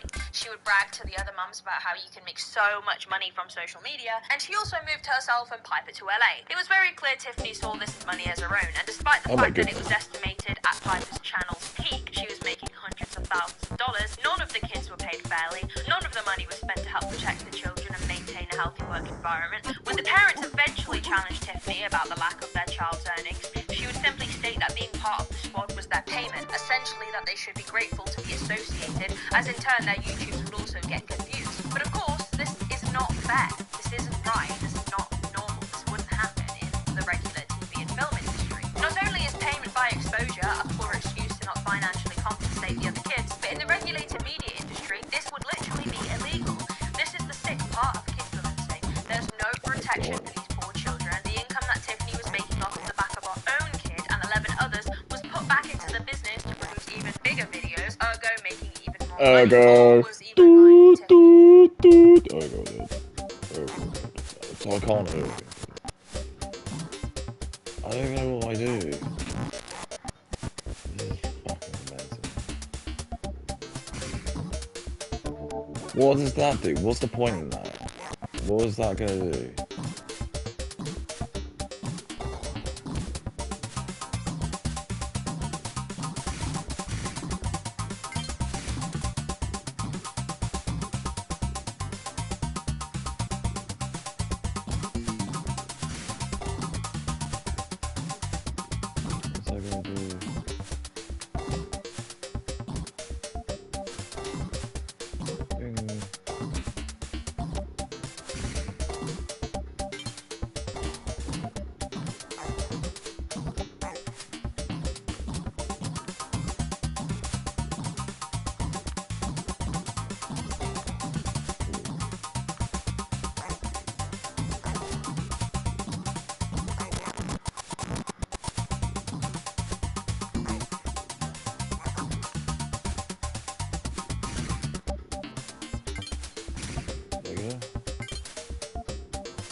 fucking ridiculous.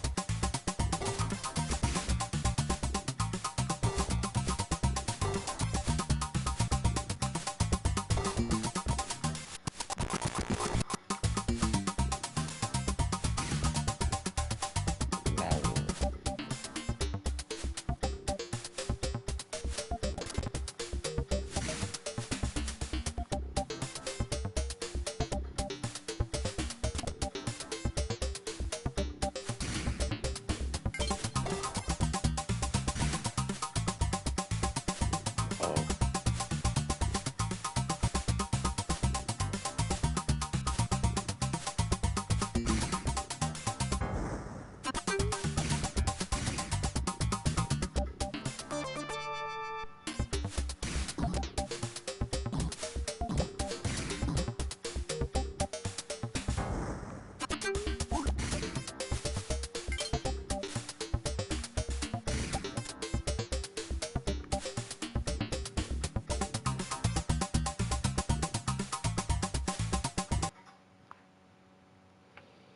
his own pocket.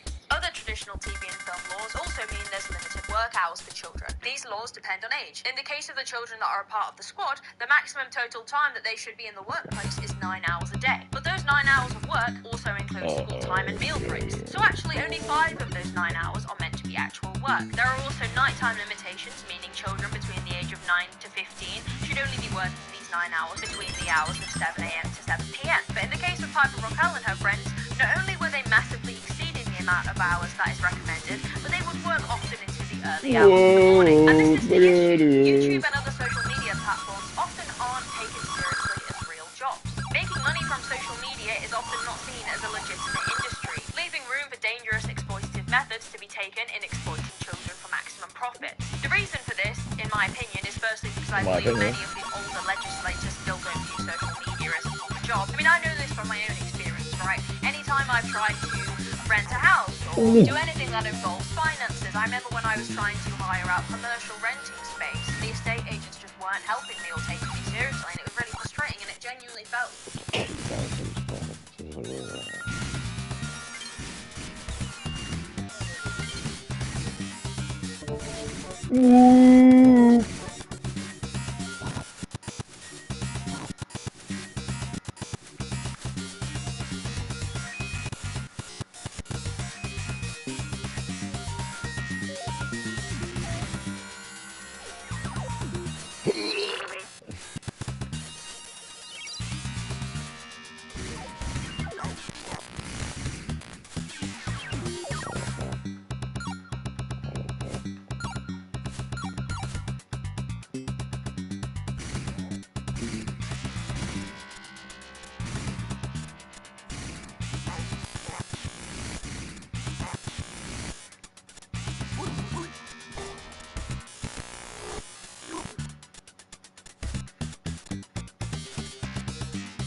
They just took... So she's wearing like this like blue and black. She's like doing reverse Freddy Krueger.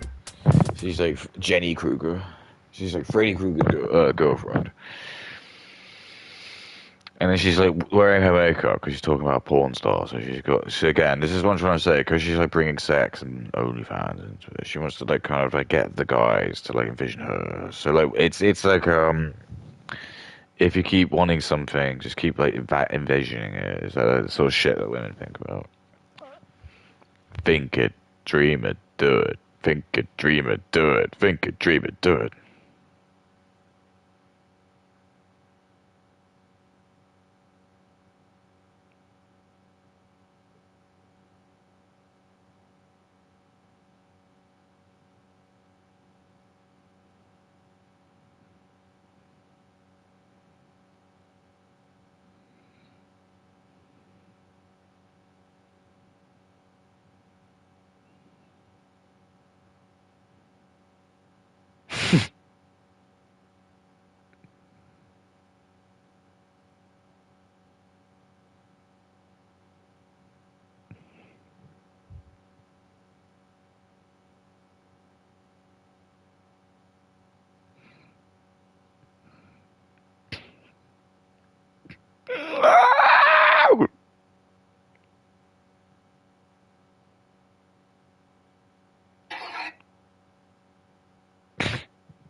Buy 'em out, boys.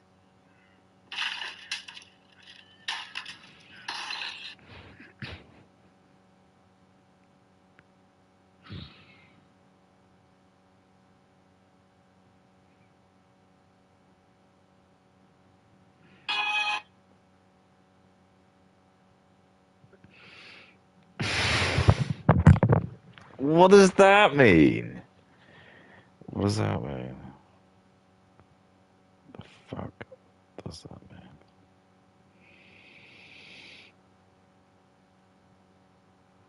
Ah, it's mental.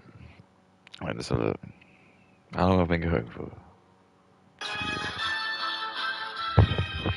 It's not bad. This isn't a bad game.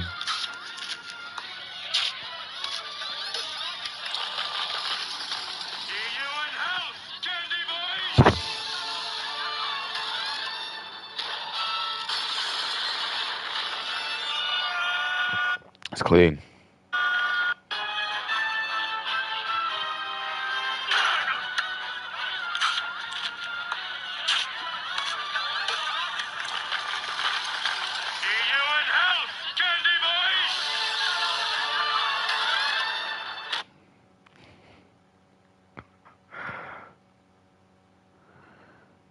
That's fucking crazy. Some pictures. Katyklism, rock and roll school. Yeah, absolutely. Why not? Let's start with some funny you.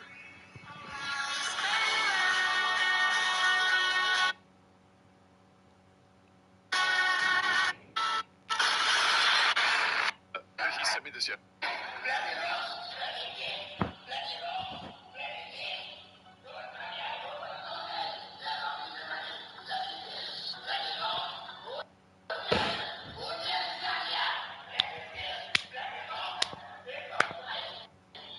He fucking loses it.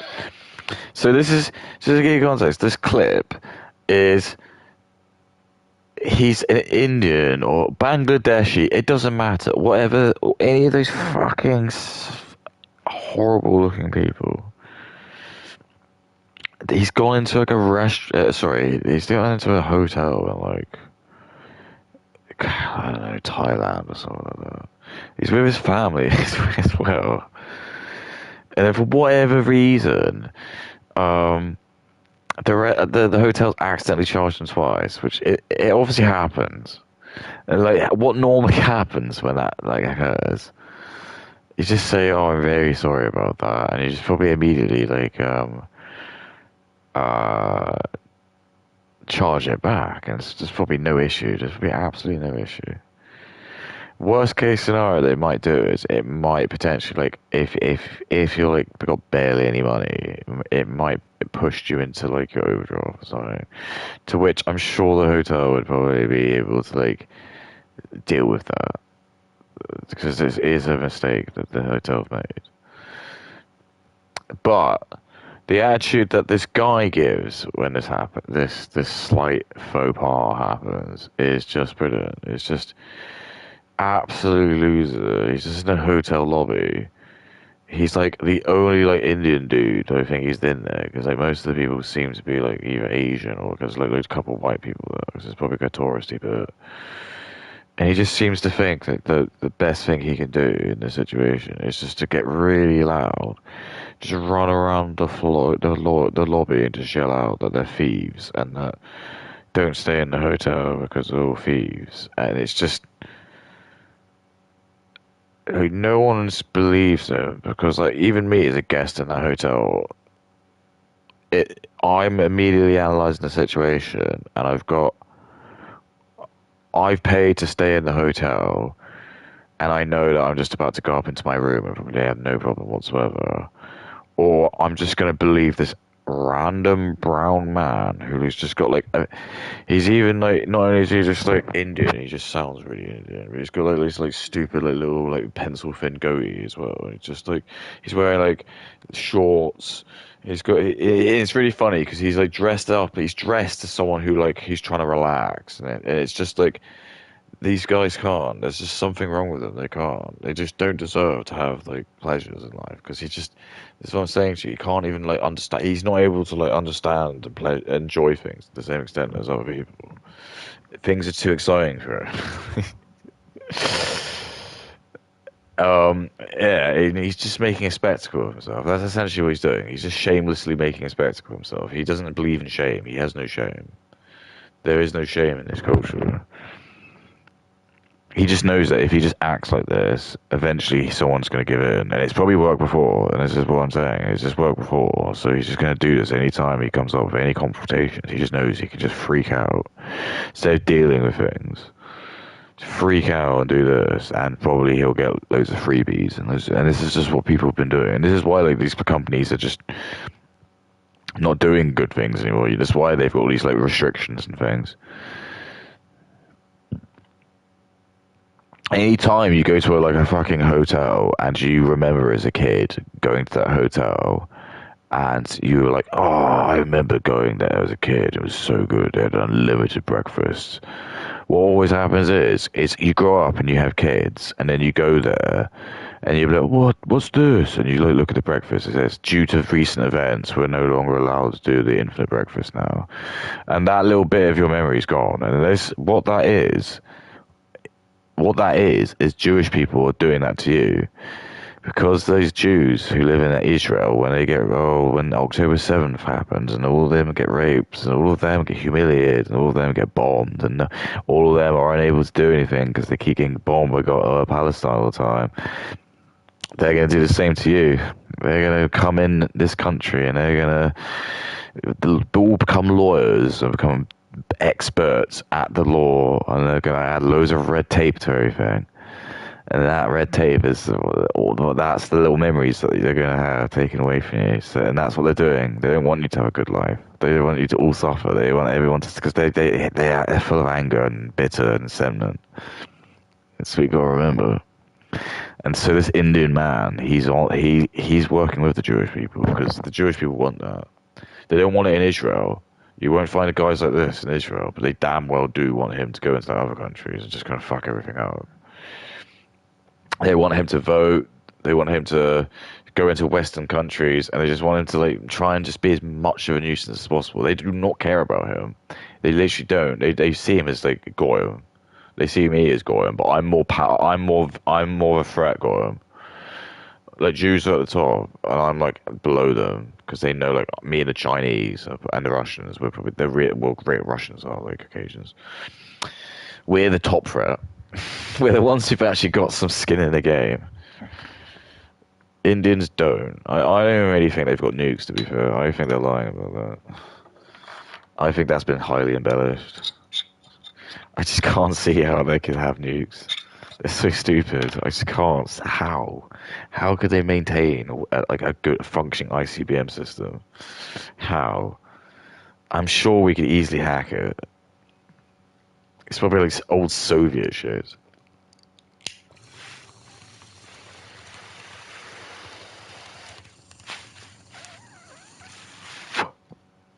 Yeah, he just freaks out.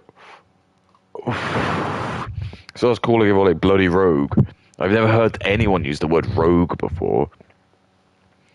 I only remember. I think the only time I hear rogue is if someone's like talking about Sonic the Hedgehog or X-Men. I don't think anyone ever uses the term rogue in like as in like an adjective, like a.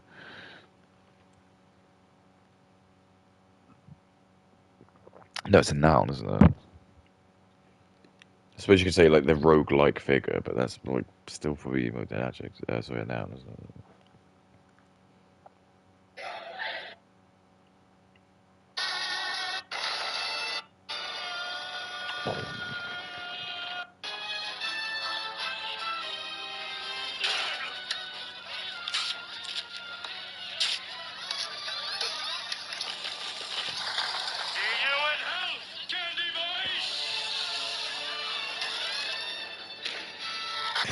The faces are so good. I cropped It's your day. one day. Give me a minute, let me show you.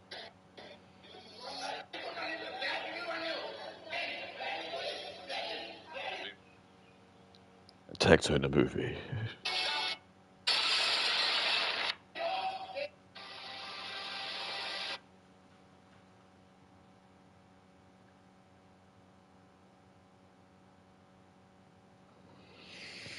Bloody Rogue.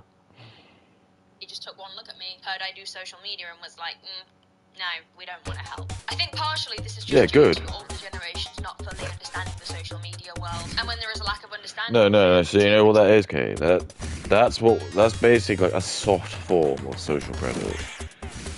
Don't worry, in mine you but that's how I know Kate's boyfriend as well.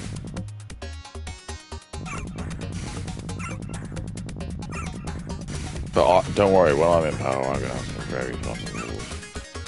We will be no, it won't be as strict as social credit.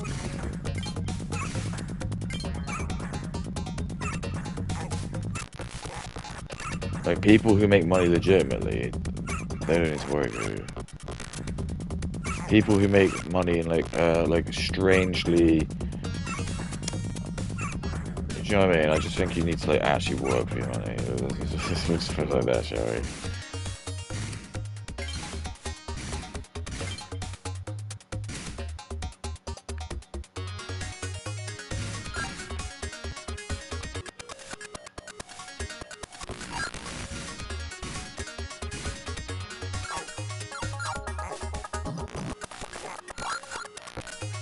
Okay.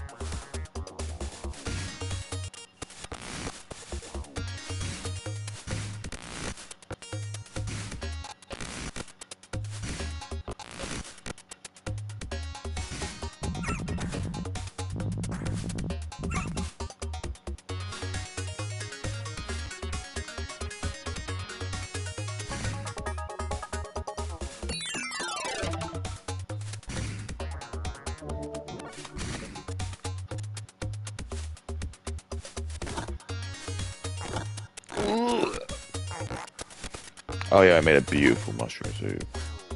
It was like next level. Only no one will know how to do my mushroom soup. Only real ones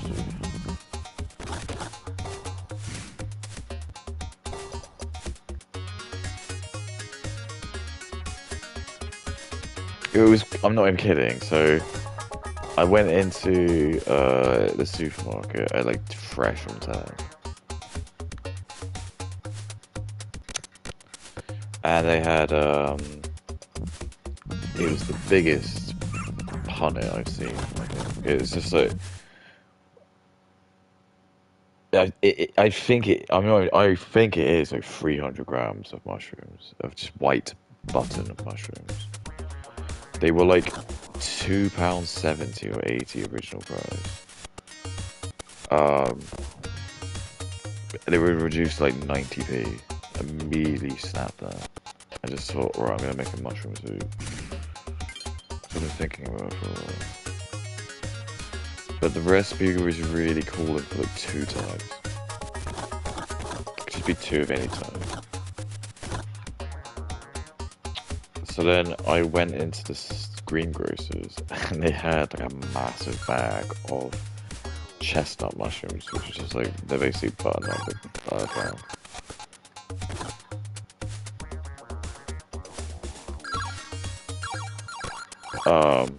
For just 50p. I thought, perfect. And then, so I basically was just able to like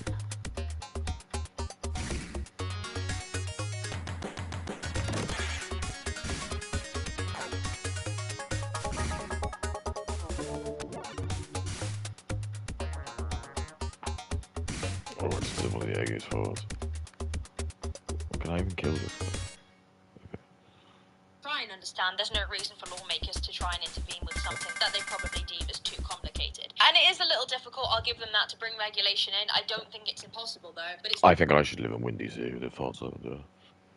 definitely hard, considering most family channels or kid influencers work in their own home, making enforcement of rules a lot more challenging. The fact that these children are working behind closed doors with adults in an unregulated setting, though, is precisely the issue. The documentary uncovers how child influencers are not only technically subjected to child labour law violations due to the loopholes of mentioned children not officially being regarded as real jobs, but they are at risk of various forms of other abuse. Another element that adds to the disastrous nature of kids working on social media channels is the structure of social media itself. Social media algorithms reward emotional engagement, not necessarily ethical content, and so when videos feature conflict, relationships, or distress, or exaggerated reactions, these tend to perform better. What this does is... Yeah, I know. So just think about, again, just use critical thinking. Who's wanting to watch that? Because have you hung out with like intelligent people, dude? It's not the sort of stuff they want to watch. Do you know who loves to watch stuff like that? It's just stupid idiots, they retards, like Indians. They just want to see destruction. Cause they're all fucking demons. They're just demons, dude. They just live in a fucking Hindu world. Like, they all just believe in like. I'm not even kidding. They literally worship this thing. It's like Vishnu's penis or something. Like, it like fell off or something. I'm not even kidding. And that's my theory to why like a lot of bold men, like bold dudes, become famous is because these Indians think they look like penises. I actually think that's the case. It does explain that archetype. So it's another humiliation ritual to go. Humiliation to go.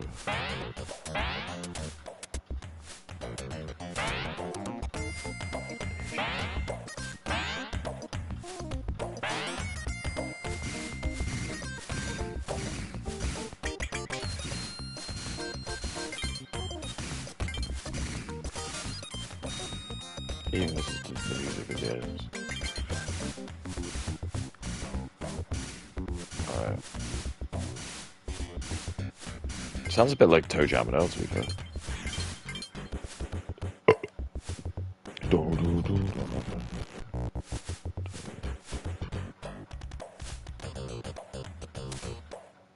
Oh, you fucking clown.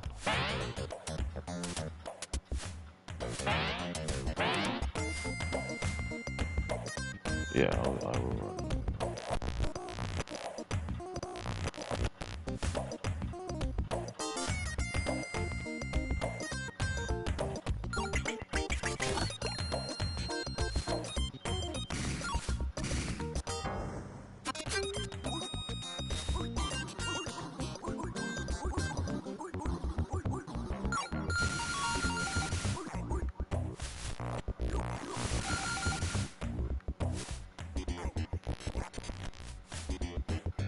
It literally does sound like something else.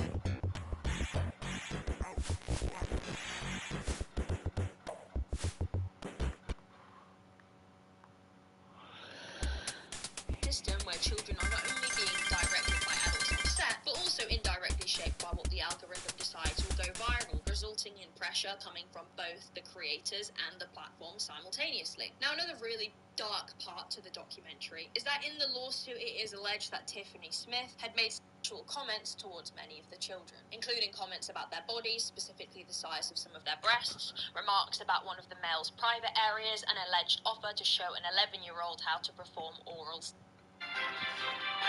India?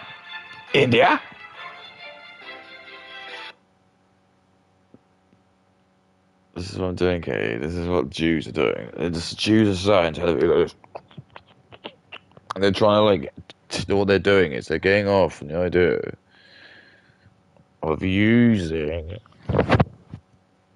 the most purest versions of purity, of Christian purity, and using money to just make them do like show their butthole to Indians and black people because that's the most degenerate thing ever. Again, if you took Pippa Raquel and you like You actually showed her actual like most of the fans. So you actually managed to like find a gaggle of the Indian guys who were. So you could easily do this experiment if you just like went into India and just said, uh, "Would you be up for meeting like Pippa Raquel? She's coming here. All the biggest fans can come." I guarantee you there'd be a massive. There'd probably be a stadium. I'm not even joking you. If Piper Raquel went into India, like Mumbai, and she was like just like wanted to do like some kind of like tour, and all she was gonna do is just go on stage and just like maybe like walk on stage and like just in different like thongs and stuff. She could probably easily do that, and I'm not even kidding. That stadium would fill out. She would be able to like ease, and there'd be no like liberal women like saying it's wrong or anything like that. But they just don't want to do it because she'd probably get raped. She probably would get raped. Because no one wants to actually go to India as well. Like this is why like there's never like anyone's doing any like concerts there. Anytime anyone has to go into India, there's always just like joke pictures of them showing like the politicians looking really uncomfortable, and they've always got like really go there. I can't remember. There was like some other like celebrity who recently just came out and very brazenly just said like they just don't want to they don't want to perform in India because they think it's just think it's really unclean.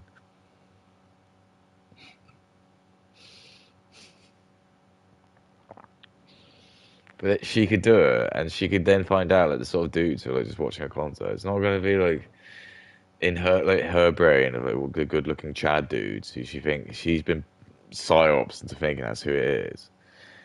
It's just going to be like the most ugly looking like inbred looking Indian guys who've got like all got those fucking horrible like the fucking stupid Indian like mustaches.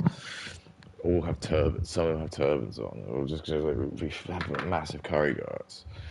And they're all tiny little penises, and they're all just gonna sit there, and as they're all just sit there and masturbate, probably like their little dick like this. That's what it is. Oh, we're gonna fuck you, sir. And then they're the people who will go and watch it. It's not gonna be. It's not gonna be like anyone like this. Kay's just such an idiot. She just doesn't believe it. She just goes on like Google and types in who watches OnlyFans most, and it will just say it always says surprisingly it's always white Christian men, and it always specifies they're married. Why do they specify they're married? That's really weird, isn't it? Why would you specify you're married? If and again, this is why the critical thinking doesn't exist. Because if I make a porn account, I would not put my real details in. Absolutely not. I'm going to say I'm like an Indian man. I'm definitely going to say I'm like an Indian man who's married and got like 4 kids. Okay, so I'm going to look, even if it doesn't specify, I'm just going to try and write something. I've got 4 kids. This is just why, like, every time I see these things, I always just think it's so obvious. It's like not true. Because every Indian who's going to like go use a VPN and say he's American, he's going to just lie and say his name's like Chuck Taylor and he's like 34-year-old, married, and 5 kids, and he's Christian. Of course he's going to say that. Absolutely, of course he's going to say that.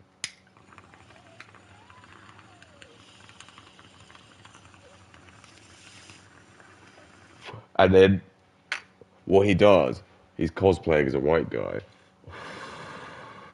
So he goes on like a gay dating website. Well, it's not even a gay dating website. He'll just go on. They go on like at like Tinder, and he'll just they'll use a VPN so like they can like start matching with like white women. But they'll just like pretend. They'll just make an account where they're a woman, so they can like try and catfish dudes. And then they just go on their accounts, and then like when they like see like a bloke's account where he's just in the mirror and he's just like flexing. So that'll be a picture that won't be like. So when you use Tin Eye or reverse search, then this is how they do it. I know the game. Because if like an Indian does that, I always notice like if you call them out and you say I don't think you're white, like they always post a picture and it's like one of that. It's like a spicy picture. I bet why would you do that? Like, why would you have a spicy picture? Like, you would just post a picture normally of you. And the reason why is because they obviously go on like they're going on like dating websites. Because then you can get pictures of people, and it's not like pictures they're gonna normally. Sometimes it's especially like blokes, they're just posting like pictures of them with their shirt off and stuff.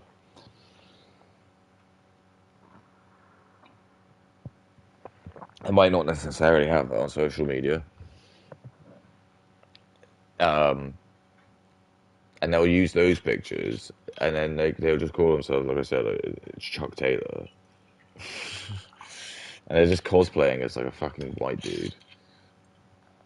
And then the OnlyFans girl, she just thinks that that is a black guy, a white dude. So she gets gassed up because she's not only stripping, but she'll get like donations from Chuck Taylor 92 or something like that, and there'll be like a picture of some Chad who's like flexing like that. He's got like a 10 pack.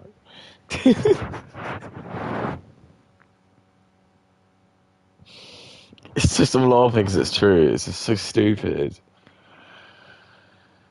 And for some reason, like, she goes on his account, so she clicks on it and sees the picture of him and sees the name, and it says he's from America. So she's just there already, like, that's already probably enough for them. Because they already get, there's no way people can trick the system, is there?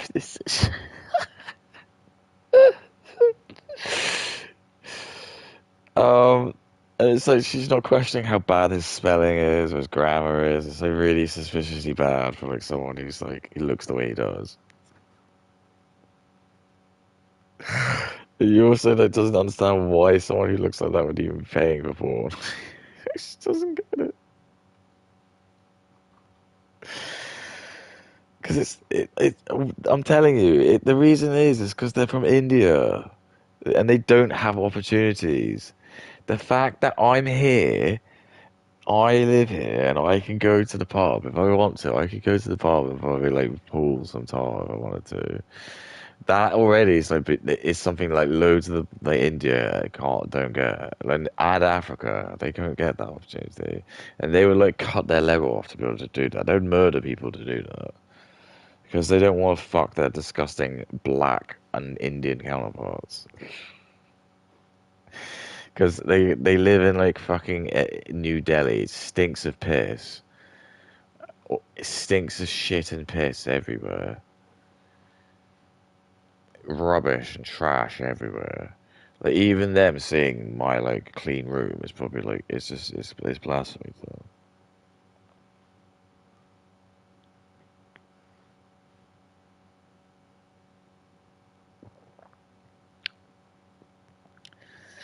Um, yeah, and then not only that, but they've just been watching so much porn. Then all they do is they just watch porn. They've just been porn brained because a lot of them just watch porn when they're like 8. Because no one cares. There's no rules over there. No one cares. They don't have like a child protection service. They don't have any of that. I saw like a video of just like a bunch of like Indian kids who must have only been like about my son's age. They were like 6 or 7, 5 or 6. And they were just smoking and drinking beer on the grass. And I just didn't even care. I just can't even care. I just don't care anymore. Who cares? At least they're not white. I don't have time to care about that.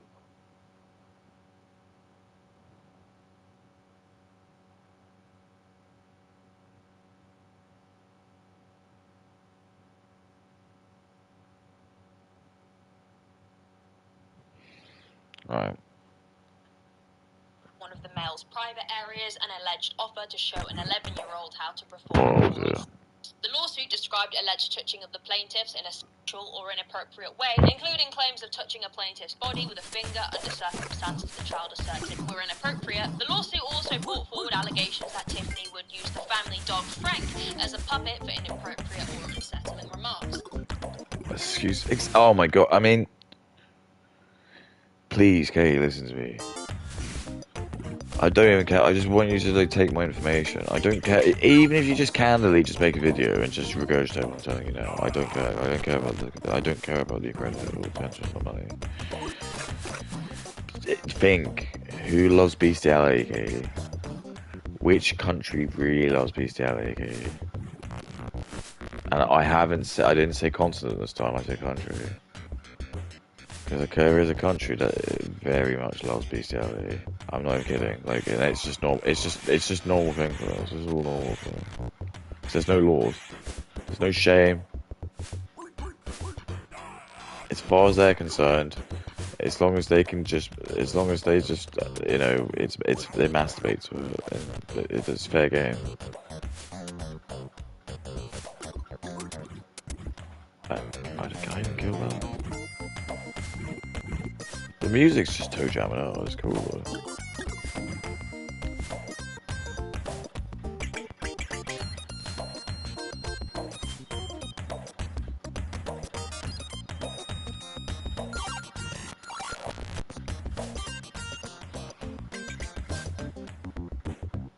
Great.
Oh my god.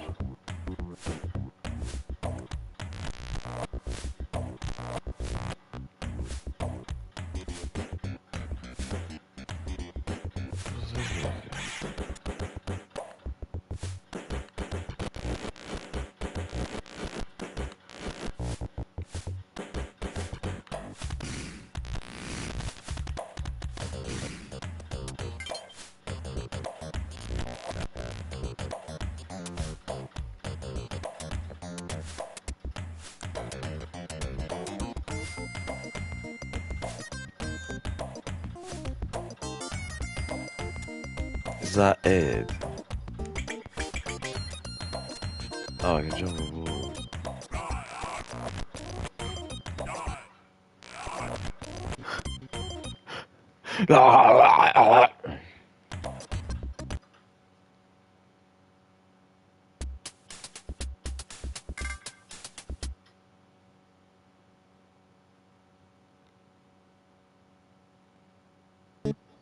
It's a fun game.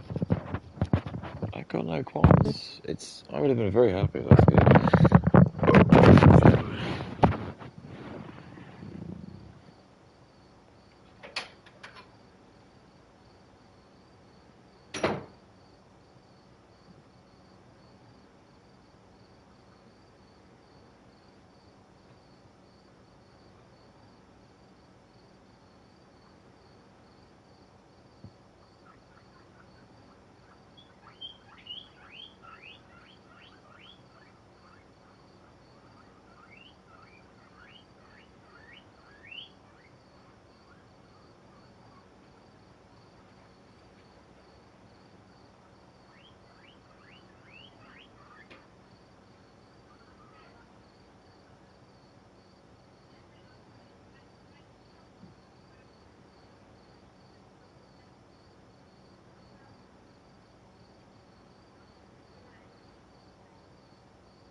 Look, dude, this is when you become the mushroom king.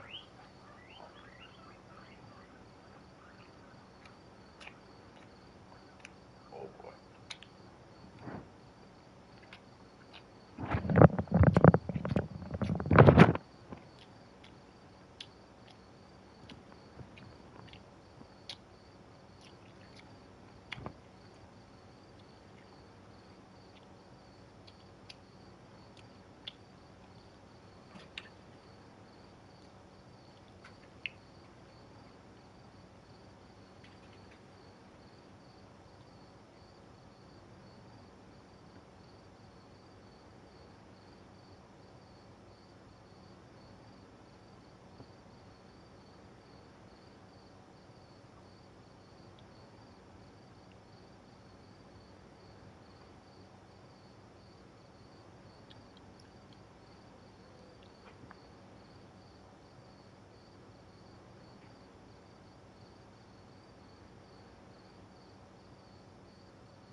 Right,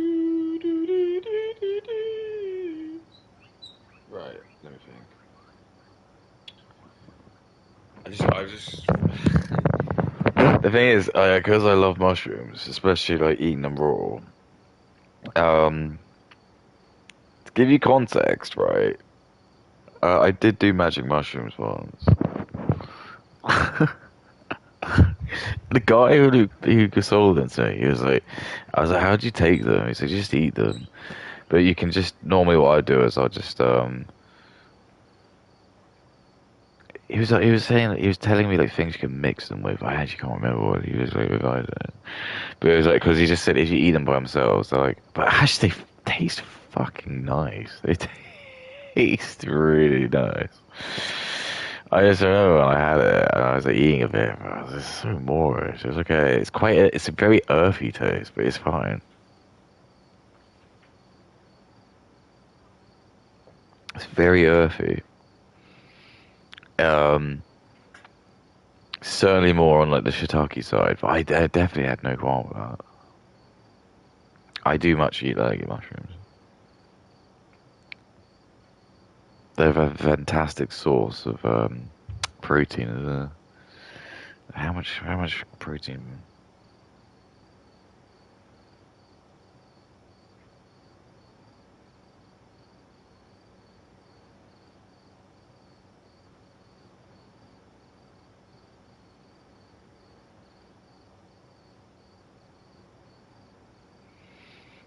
So a cup of raw white button mushrooms has about 2 to 3 grams of protein. So I mean, yeah. So I probably just ate there like 4 of those mushrooms raw. So that was probably like half a cup. So that's maybe like a gram, potentially like a gram of protein. But like considering like most of a 90% of mushroom is like water.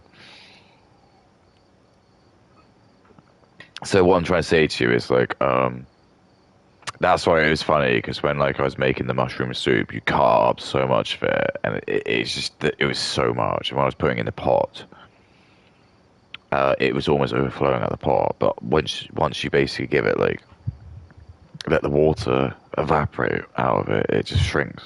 It's like spinach. Uh,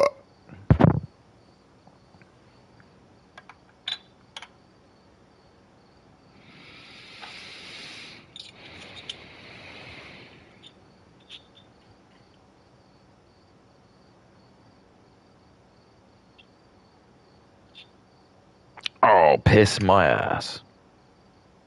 So,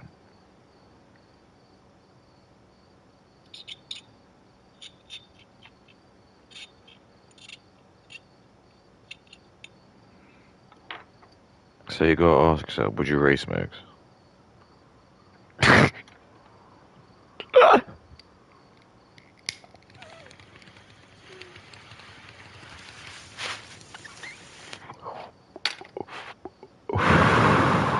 There's a couple of channels that I follow. Um, give me a second. Let's see something what I need to accent.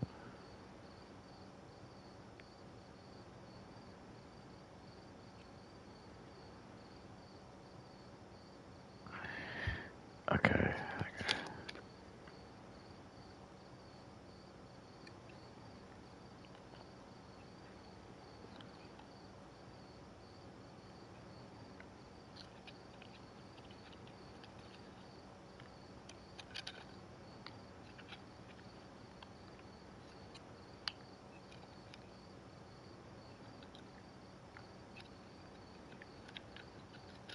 Okay, that's fine. Wait, no, it's not.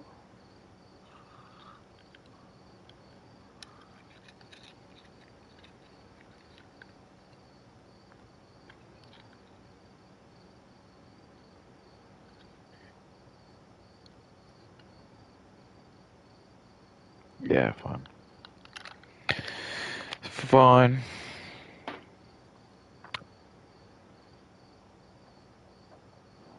Oh, yeah, mushrooms are just a good source of protein.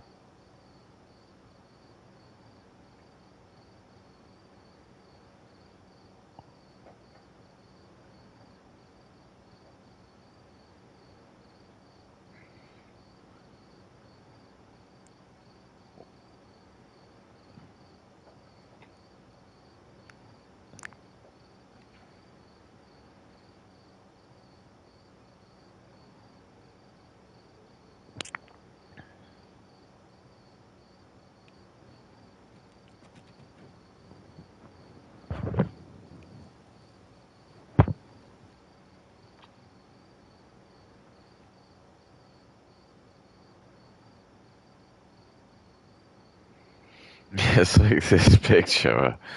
It's insane. It's like I've seen it. It's in like Iceland. Because sometimes I do that. I do shop around. It's fine because I got a high street which allows me to do that. Because I basically got free supermarkets. So between them, you can normally like get like a good bargain on things.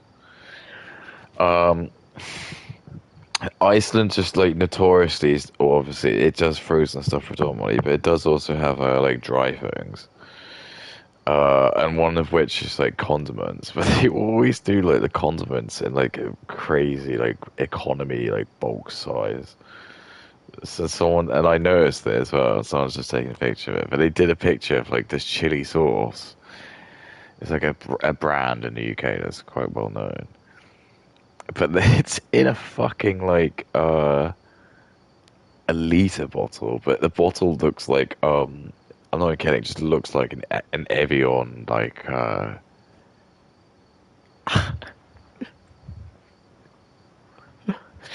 Evian bottle of like water or some shit. Uh,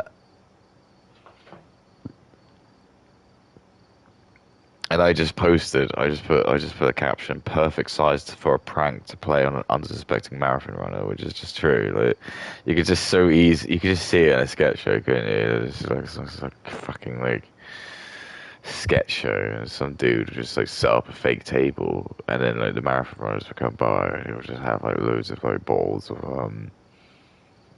like those, but he's just taken the label off it. So instead of saying sweet chili sauce, it just says like it'll just say something like Smithy, I don't know, Sport Tech Aqua Gel or something like that, hydration gel.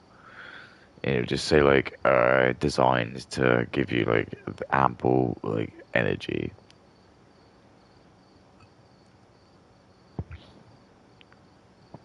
And loads of like these people just gonna run by and they're gonna be like, thank you, and they're just not gonna really think about it and read it because they're running. They're just gonna like just grab the ball and just immediately go down and loads of like hot, like it's like sweet chili sauce. Like, sweet chili sauce is gonna go. They're probably like I don't know. You're probably just gonna spit it all out because it's gonna be so like you're not really supposed to eat that stuff. Do you know what I mean? It's like condiments are like the condiments at that level where it's like almost what makes it a condiment is just like you can't really. I think some people have like openly admitted they can drink like ranch dressing, but I haven't really tried ranch dressing. It hasn't quite. You can buy it here, but I know it's not vegan, so I'm not bothered. So basically, Tiffany would hold the dog up to the camera The and dog the up. children and talk as if she was the dog. Using a voice and persona for it, she would allegedly make weird, sexual, or uncomfortable comments, supposedly coming from the dog rather than herself. Some of the former squad members commented that this was confusing for them, and it rightfully so made them feel grossed out and upset, but felt they couldn't really say anything because of the silliness of the situation. So allegedly, Tiffany would hide her weird, perverted comments behind a character in order to gain a sense of dissonance between her and the children. Dissonance, It's a very nice one, good. calculated and vile way of abusing the innocence of children, and I personally believe she knew exactly what she was doing. I think she was purposefully testing the boundaries with these children to just see how much she could get away with. This could be because if any of the children felt as if they wanted to tell their parents that they felt uncomfortable, they might feel silly in doing so, as many children don't actually report any form of abuse due to feeling embarrassment. So this really seems like a sick tactic in ensuring that kids don't feel secure enough to report these creepy interactions. I also feel as if the use of the dog acting as a character was to almost act as a buffer between Tiffany and accountability. It would be a lot easier for Tiffany to play off any negative feedback about these weird remarks, as it was likely she'd say something along the lines of it wasn't her, it was the character of the dog. Yeah. Now, as we know, that's insane, right? But we have to consider the way a child's mind works. They don't have the same processing we do, and although it might seem silly to us, as we as adults know, it doesn't matter whether she's using the dog to make these inappropriate comments or not, because we know it's still her saying it. 11-year-old children certainly do not have the life experience or knowledge to be able to process what's happening to them, and it's genuinely so upsetting to know that these kids felt felt so unsafe, in a position where they should be enjoying themselves, having fun, and not feel threatened or intimidated or weirded out. Another issue with family channels or kid influencer pages are that there is rarely, if not ever, a set teacher present. The job of a set teacher is that any time there is a minor working on a movie or a show, there's a certified studio teacher who can act as both an educator and a welfare advocate. They monitor things like how many hours they're working, how many breaks they're taking, the emotional well-being of the children, the safety of the kids, and whether the content is age appropriate. Essentially, they are there to protect the children from exploitation and danger. And when they're missing, as we can see, it can be catastrophic. Another thing worth mentioning is that in the media industry, production companies actually need an official permit from the state to work with minors. To get this permit, it requires proof the production is Piss. and that there is an agreement to follow child labour laws. There's also often background checks for adults working closely with minors in some states. And this is important, right? Because it highlights just how much of a big deal it is to be working with kids. I feel like many people might believe that perhaps it's not that deep. They probably just see kind of channels like this and think, well, the kids are probably having fun. Well, the kids are probably having fun, good. And also Indians and black people love this stuff. So, and why it'd be racist? I don't know. I can't see Pippi Longstory. Everyone loved Pippi Longstory.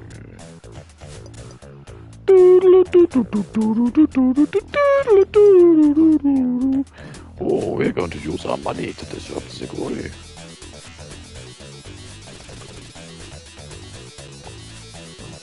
Oh.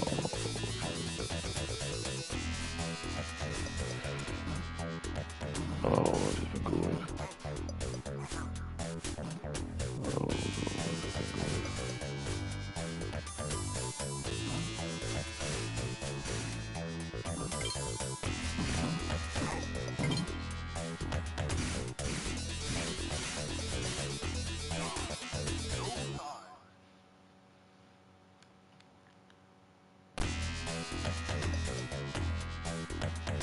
Well, that's good chameleon, everyone. Alright, please.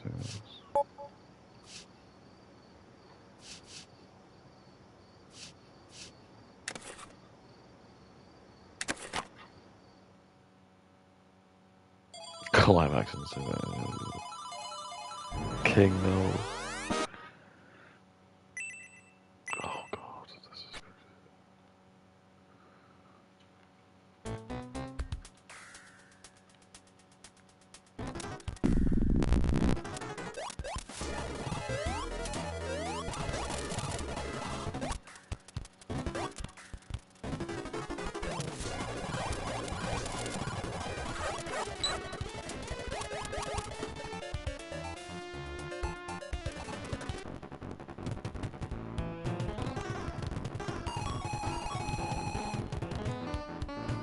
Okay. So that was Landstalker. I'm just not gonna play any games with that, I'm afraid.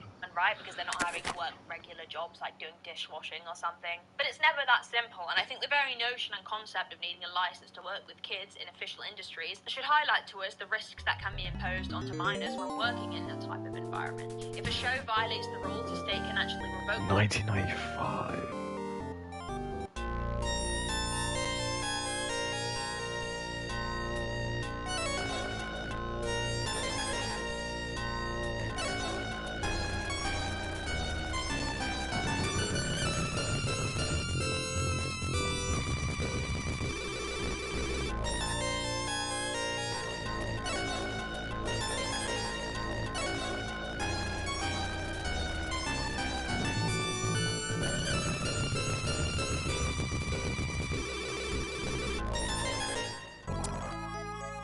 Oh, hey, yeah, I can't. Sorry, I don't want to play games with this.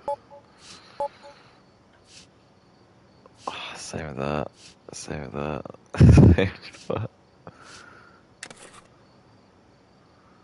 Shadow Dance with this.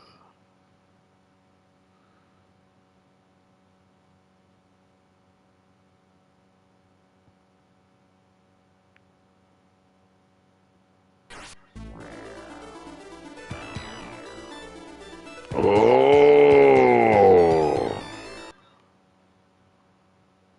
Look at this game.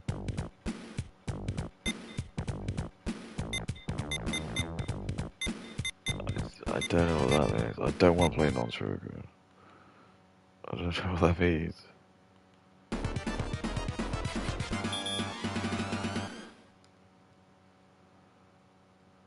Oh my god.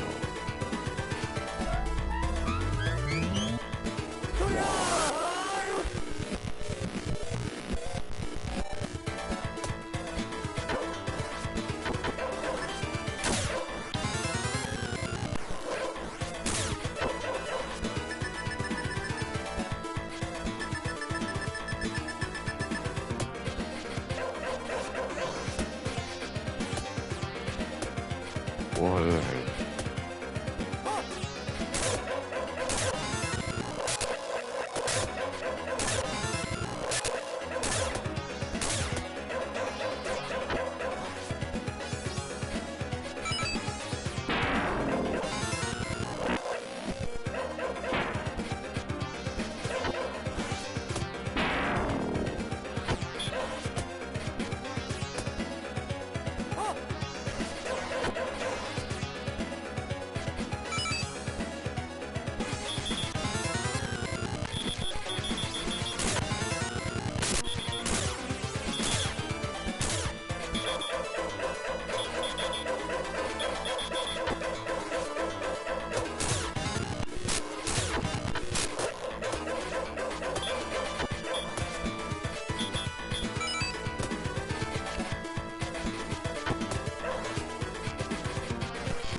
I have no idea what the dog does.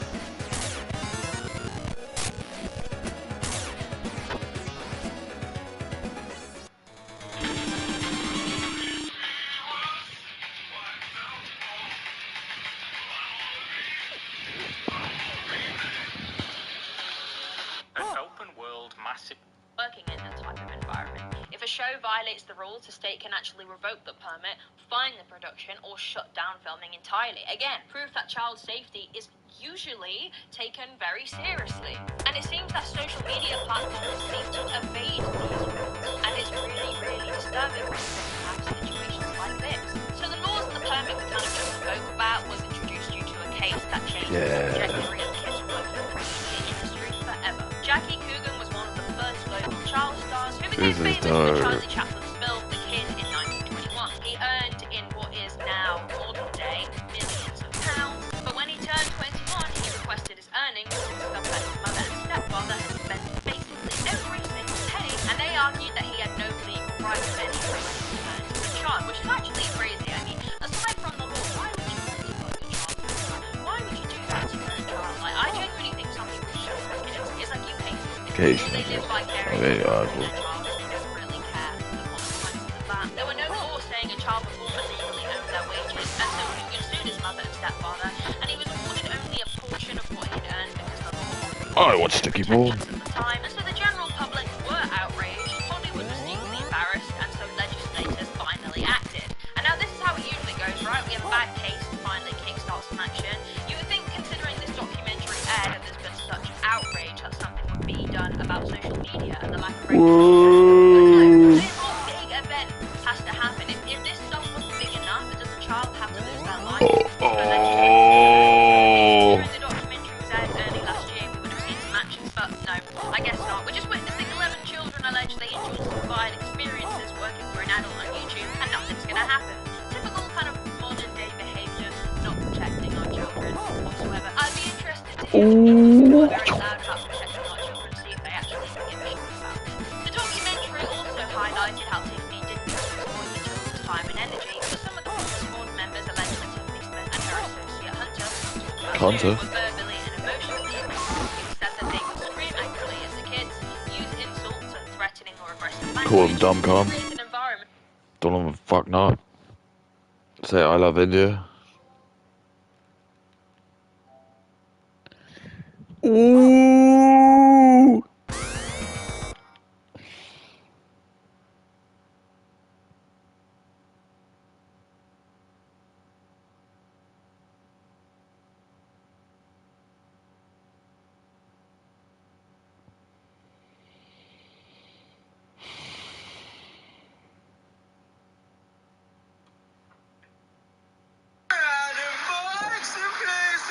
know the vibe. I invite to face.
It was said that they would scream angrily at the kids, use insults and threatening or aggressive language. They create an environment where children felt intimidated and frightened and would turn on people insidiously. Where's my Now, dog? heavy on the turn on them, right? Because there seems to be a pattern in infamous behaviour. When some of the children eventually left the squad, she would completely ostracize them. Upon any of the members leaving, she would make Piper address her audience. This was great than leaving. She would use her own daughter to essentially send hate over to the kids who left, but pulled out of the channel because their parents refused to let them return. And you could tell when Piper was put in these positions that she would act completely hate it. Piper was made to announce that some of her friends had left, and you could tell she was deeply uncomfortable. I love India. Tiffany would constantly put her own child and other people's kids in positions they did not want to be in. Whether that be making some of the squad members kiss, directing their every move and screaming at them when they do it wrong, or pulling horrific pranks on them until they're in tears. There was this one part of the documentary where Tiffany organised a prank on the kids, and none of them knew, and it was basically where two fake police officers came and arrested one of the kids for a funny video. It ended up with multiple of the kids sobbing, and it was actually heartbreaking to watch. And it perfectly showcases just how little empathy and care Tiffany had for these children. Like, genuinely, the entertainment factor is watching these boys and girls become traumatised. And to many people, they might see it as a silly little prank, but these are children. There is nothing entertaining at all about purposely distressing kids. Their brains are not built for this. It is cruel. And it was Indians just don't think that, underlying Katie. Tiffany's Indians don't think that. like everything. Anyway, before you might have heard me mention Hunter, Hunter was Piper's on-set 23-year-old brother, but the weirdest part about this is that Hunter and Tiffany were actually sleeping together. Hunter would help out on set, sometimes in front of the camera, but often behind, and this would include directing Piper and all her friends. Not weird at all, right? Essentially, Tiffany was having sex with Piper's stepbrother, who also happens to be an Alpina's son. What a couple of serious weird. Former members then also alleged that Tiffany made inappropriate verbal remarks to one of the minors, specifically that she had offered to show one of the minors how to perform an act when referring to Hunter. And this wasn't the only inappropriate claim that was made regarding Tiffany. In the lawsuit and in interviews, one of the former squad members also alleged that Tiffany had climbed into bed with one of the minors and behaved in a way that the minor described as physically inappropriate and crossing personal boundaries. Also, I kind of briefly touched on this earlier, but the children were directed by Tiffany and hunter to do Dude, things that's that they so stated good. they didn't want to do. We would see the two adults directing the squad members to hug, closer, kiss, hold each other's hips, Kiss. pretend to be in love, to fancy each other, Huh. and it didn't end there. Tiffany quickly recognized that putting these children in compromise. When you go watch OnlyFans movie.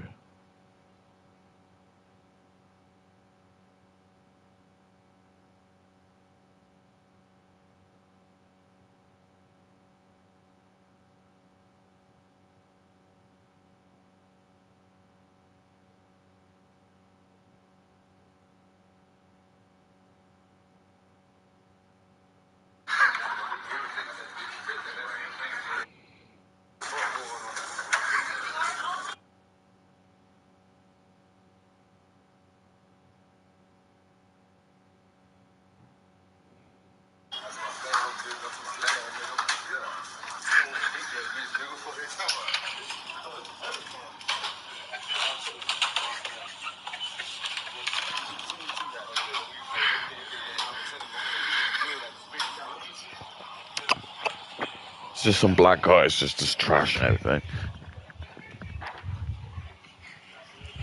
Why did my parents sell out my country for black people to do this? Just so Drosky could laugh at us. Why? What did I do? What did I do? Okay, what did I do? Okay, what did I do? Okay, I love Drosky. Okay, I love Drosky. Okay, I love Drosky. Okay, I love Drosky. Why would this happen to me, Kate? Why did this happen to me? What, is this Drosky's house? What time's Drosky on TV? What time's Drosky's house?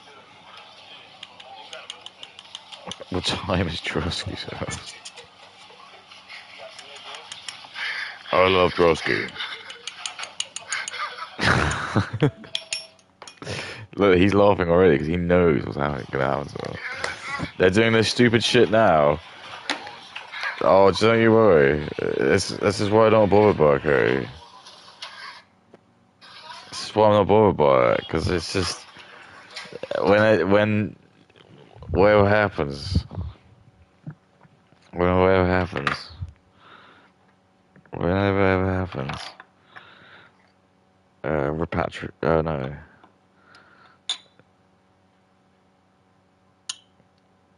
It's just you gotta be. It's just work both ways, you know.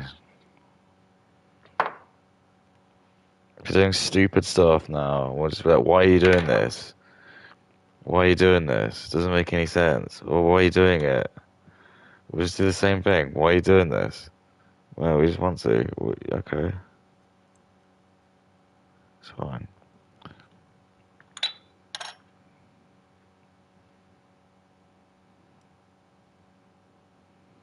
It's okay, Katie. I get it.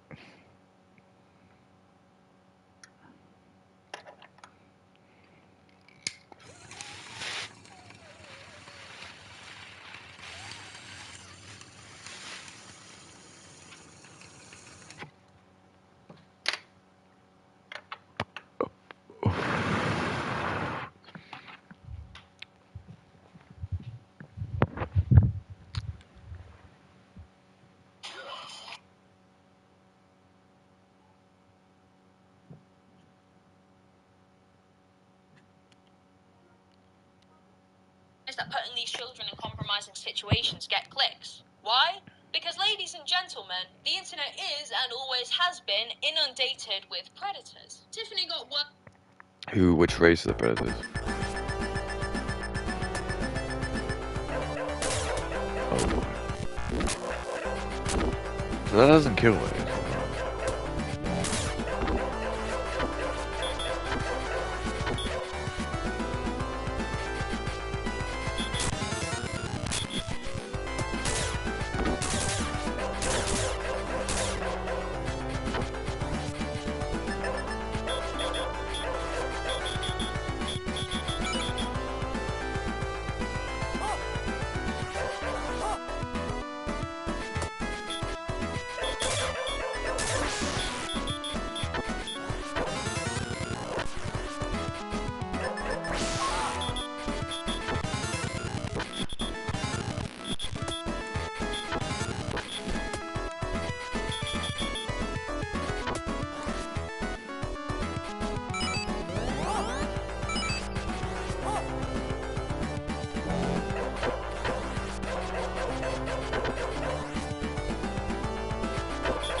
I love it.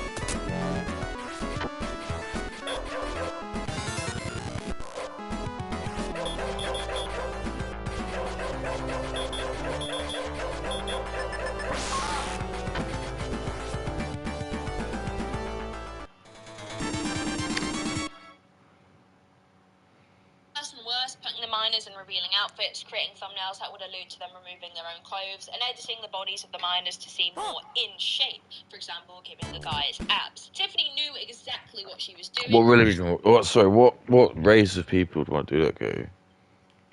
Come on, Kay. Use your little brain. Come on. Who wants to watch OnlyFans movie? Remember that black guy who like came on and he was drunk? And you just didn't even acknowledge that. You were just like so. This is what I mean. You're goy lorded. You were just like, this man is clearly just not with it. I was like, he's drunk, Katie. He's come to a public event drunk. That's already a shameful act. Because she's covered in tats, she doesn't understand what that means.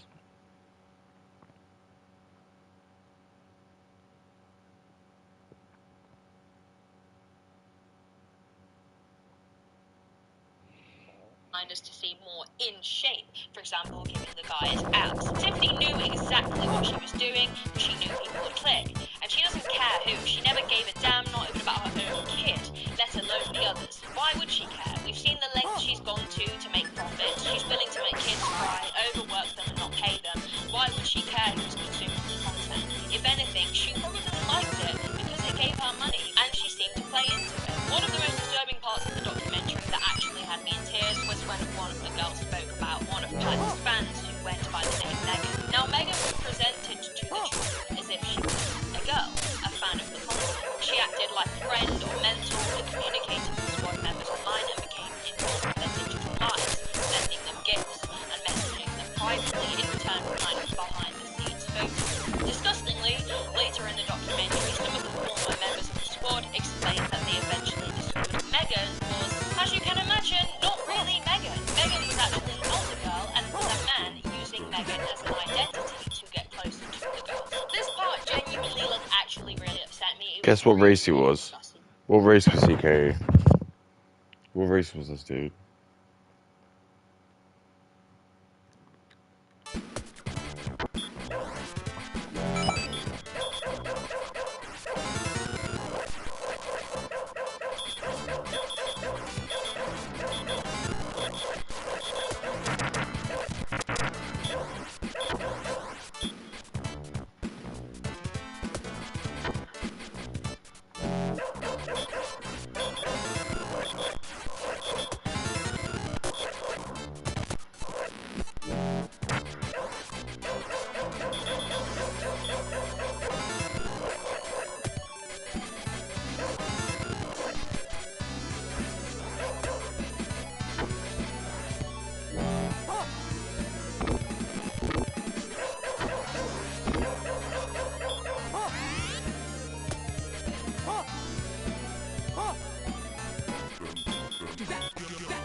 Yeah, I do somewhat recall there being like a massive like mandate in the early 90s about ninjas. It was just like ninjas were just like, this really cool thing. It took a while before like ninjas were like not really cool. They're like laughable now, but like, it was like this like really like interesting because they are sort of cool, but like actually real ninjas were just nothing like this. It was always complete like Hollywood.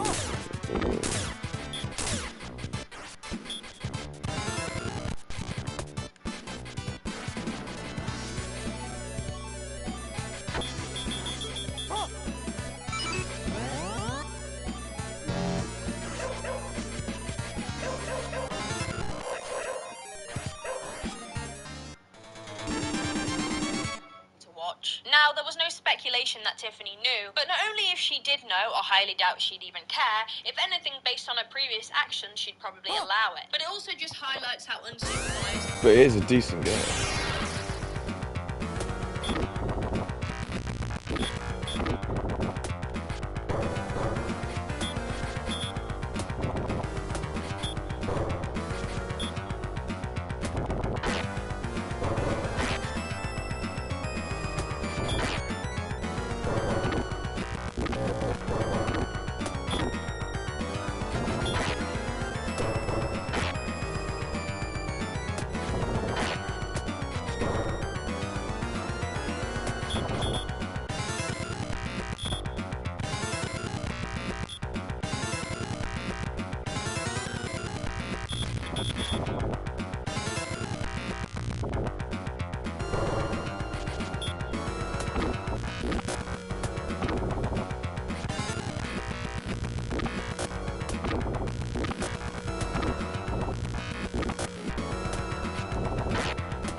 Unlooked after these kids really were. I mean, how awful is this? It genuinely makes me feel sick. None of these parents knew that their children were talking to a man online pretending to be a woman. And this encapsulates the issue. This is like a...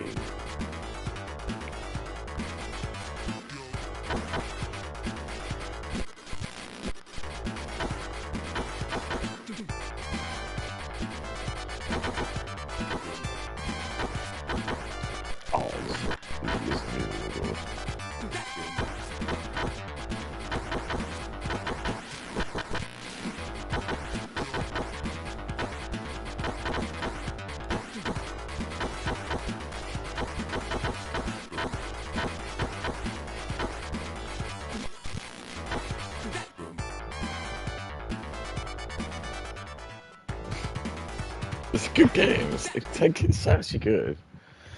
Considering this came out in 1990 as well, it's got the dog mechanic. It's actually really good. The dog mechanic's like quite interesting.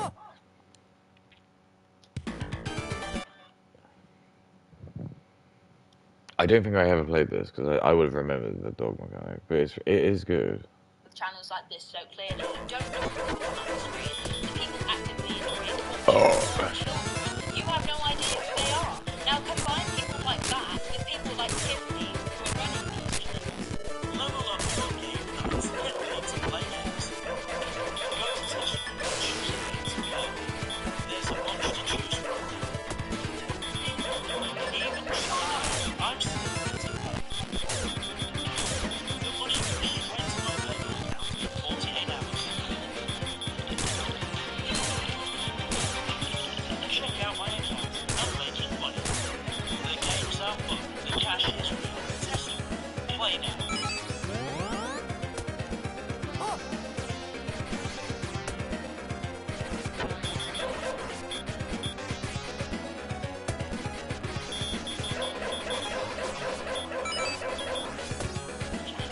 It's a sickening position and it's just sad to think that this is happening all the time. This is why I always talk about I think it's so weird when people still post their kids online. Like, for what? Especially now, especially with the AI stuff going on, I think if you're still voluntarily posting your kid online, like there's actually something fundamentally wrong. I mean, it's a parent's worst nightmare to find out their kid is being posted online by bad people. It's even worse to imagine them catfishing their child with their I know. But it's otherworldly evil to know the type of audience you have as a... That's why I will never put my kids online.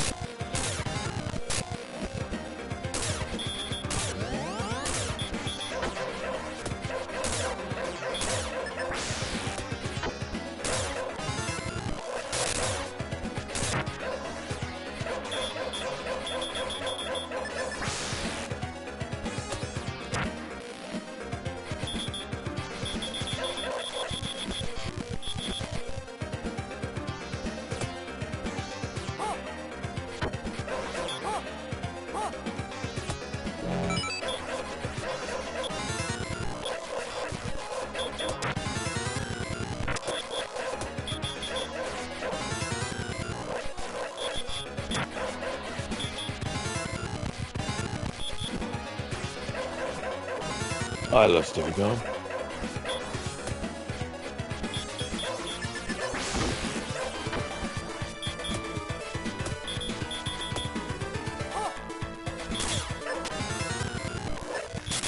Oh, it's the eggy as well.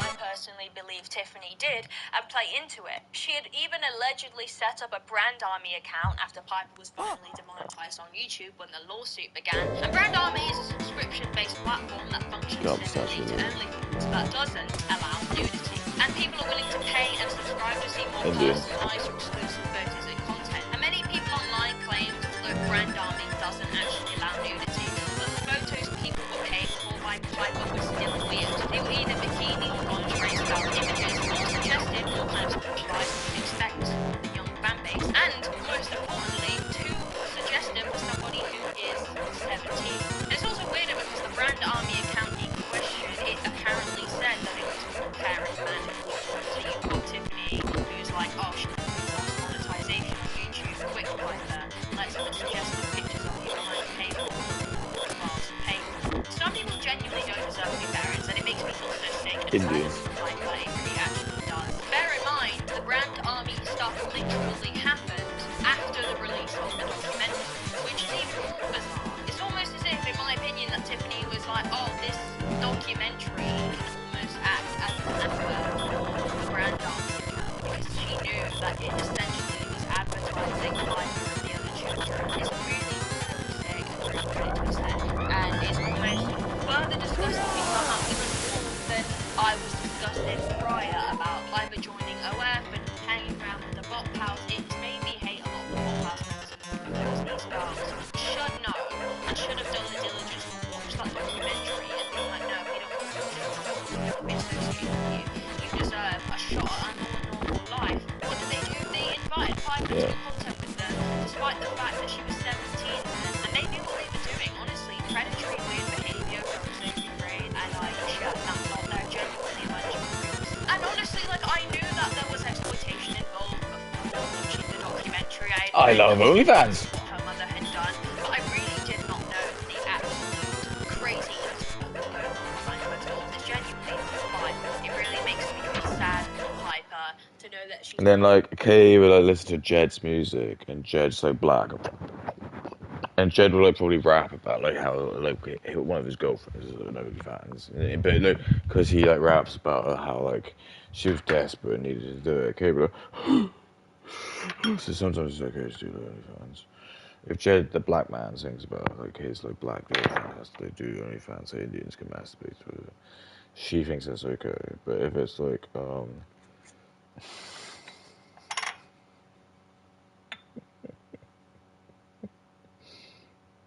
if it's like Piper does it. Women are just actually insane.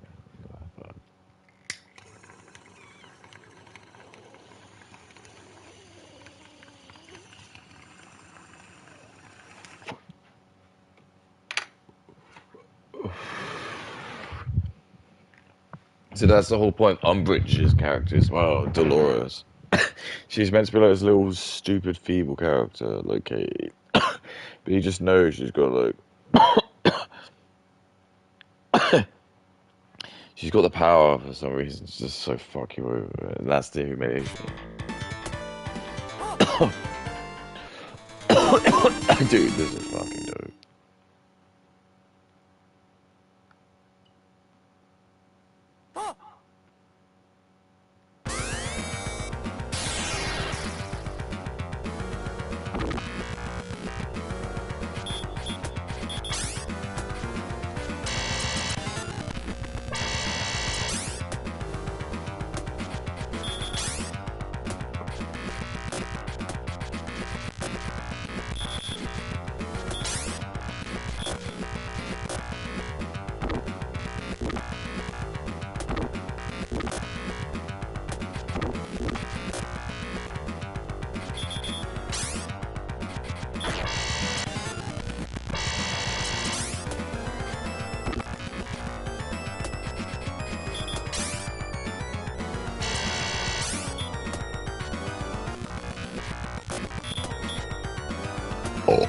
stick again. It's a very particular height of it.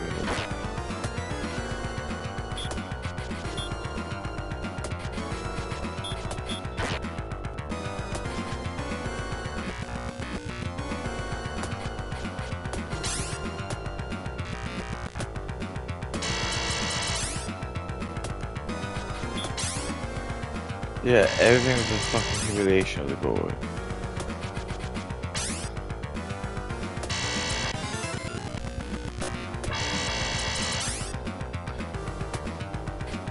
Yeah, like, I remember this time, right? This is when I was in the Merchant Navy and I smoked. Yeah, this is to show you how fucking stupid this, like, humiliation of the boy is. You can, like, be the judge for it. I don't know how I remembered it, but sometimes I do. I was like playing, I was in like Warsaw, and I was with like the cadet buddies, and I was trying to like join them in like five-side football. And like, I smoked back there, because there was like nothing else to do on the ship, so I just smoked and drank. It was seriously fun.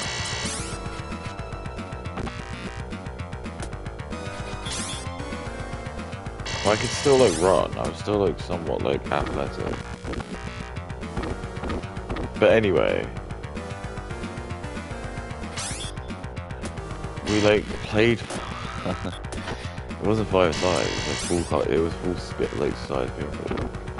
But we played it like in a school near where the academy was. So it was in a school, but it was like way after like nighttime.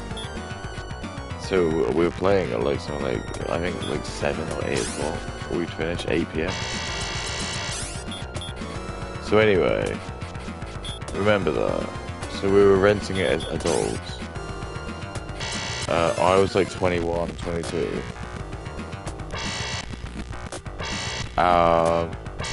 And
Dwayne's took a while to like work it.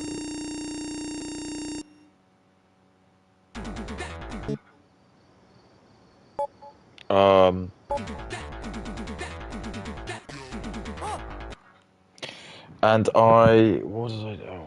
What did I do? I basically, yeah. So we like, it was in a school. I don't know what school. It was some school and stuff, like where I was near my academy. And I was there with like all of the cadets and stuff.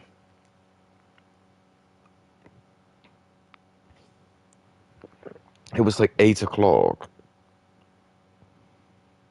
And we just finished playing like fucking 12 aside. Or sorry, like a full like, I don't know how many people can play football.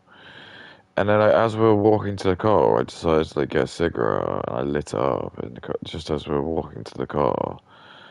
And then like some random dude just like he wasn't like part of our our like group. He was like you have to put that out. And I was like, what? Why? He was like, because you're in a school. And I was like, yeah, but it's like after hours. It's like it doesn't matter, put it out. And I did. Just because I just didn't want any trouble. But do you know what I mean? It's just like, what? Because now, like, again, I'm thinking about it when I'm, like, in my 30s. Like, fuck that, dude. Who cares? Should just push back. Should just be like, fuck you, dude. Who gives a fuck? Smoking a cigarette in a school, but it's 8 p.m. There's no kids here. Even if there are, who cares? Smoking a fucking cigarette. Who can get over it? Absolutely retarded. Another humiliation ritual, the boy. Probably some Jewish dude. I just remember being so like perplexed by that because I think I did feel like shamed by that. I think everyone was on that dude's side, but I was like, now I think about it, I was like, well, no, they should have been on my side. They should have been like, shut the fuck up.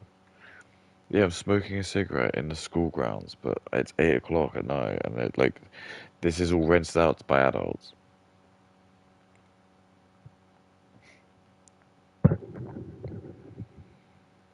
Oh yeah, it's to the school grounds. Where does it say? Does it actually stipulate you're not allowed to smoke anywhere in the school? Maybe it does, but like, do you know what I mean? This is what I'm saying. That's like this is like the Dolores Umbridge, like when she goes to like Dumbledore to Hogwarts. She's just gonna take Dumbledore out by bureaucracy because technically there's laws that say she can do this. Most men don't care. They're just like, oh, whatever. The laws are there, whatever. Women are the ones that are going to like take it to the nth degree because they're little goyles, and that's what they got to do. What's going on behind closed doors is genuinely fine. But anyway, they It can really win. makes me feel sad for Piper to know that she's now doing OnlyFans. And you know, in some of her interviews, she's even said like she's not the biggest fan of it. She said herself like it's embarrassing. So I really question how she even deals with being in this position when she's literally never known anything but trying to line her own mum's pocket. You know, she said before, oh, I didn't experience anything bad at the hands of my mother. But this is what a lot of victims believe. They don't Oh, understand. now Kay's victim blaming. No, Kay's like it's not victim blaming.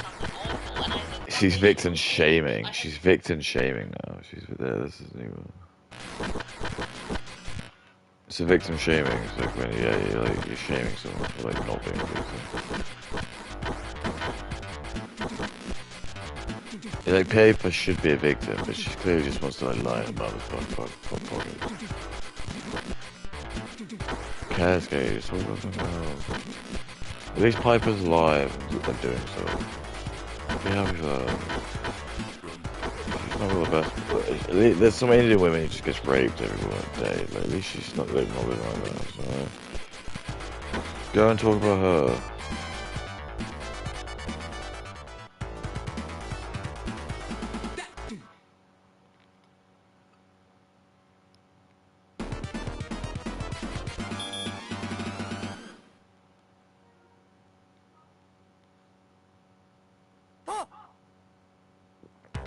Ah.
That is a really nasty goal.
Okay.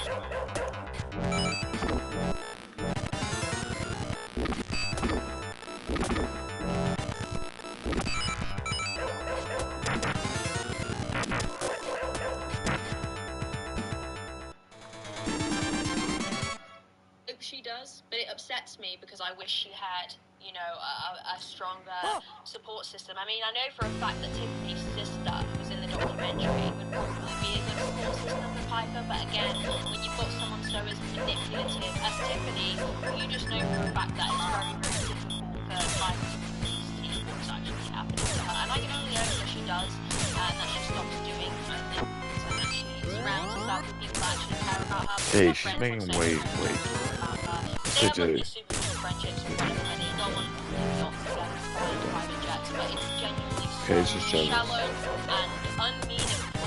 Because at the end of the day, if it was a meaningful friendship, these girls would care more. As 23-year-olds, they would care more that they were hanging around with a 17-year-old who was exploited by a robot. Anyway, if you did like the video, if you enjoyed this kind of deep dive, please I love OnlyFans. support, comment, Would you watch OnlyFans movie? the arse to Kay said she'd watch OnlyFans movie. Kay just said she'd watch OnlyFans movie.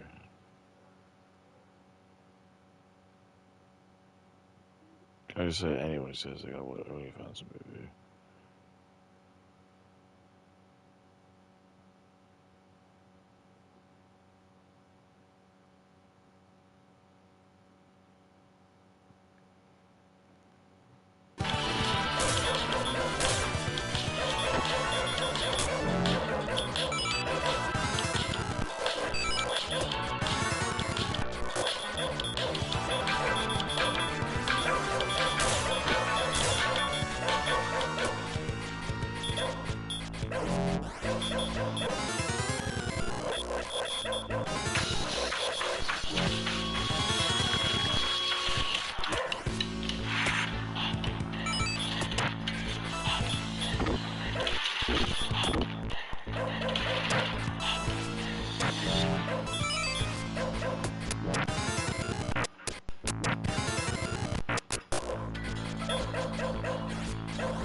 What is the correct title? What is the correct name for the destruction of Western man? What is the right name for taking away all options from men in westernized countries? It's happening in the UK, it's happening in the United States, Australia, New Zealand, Germany, where young men, native men to their country, are being turned down, and instead they're hiring foreign migrants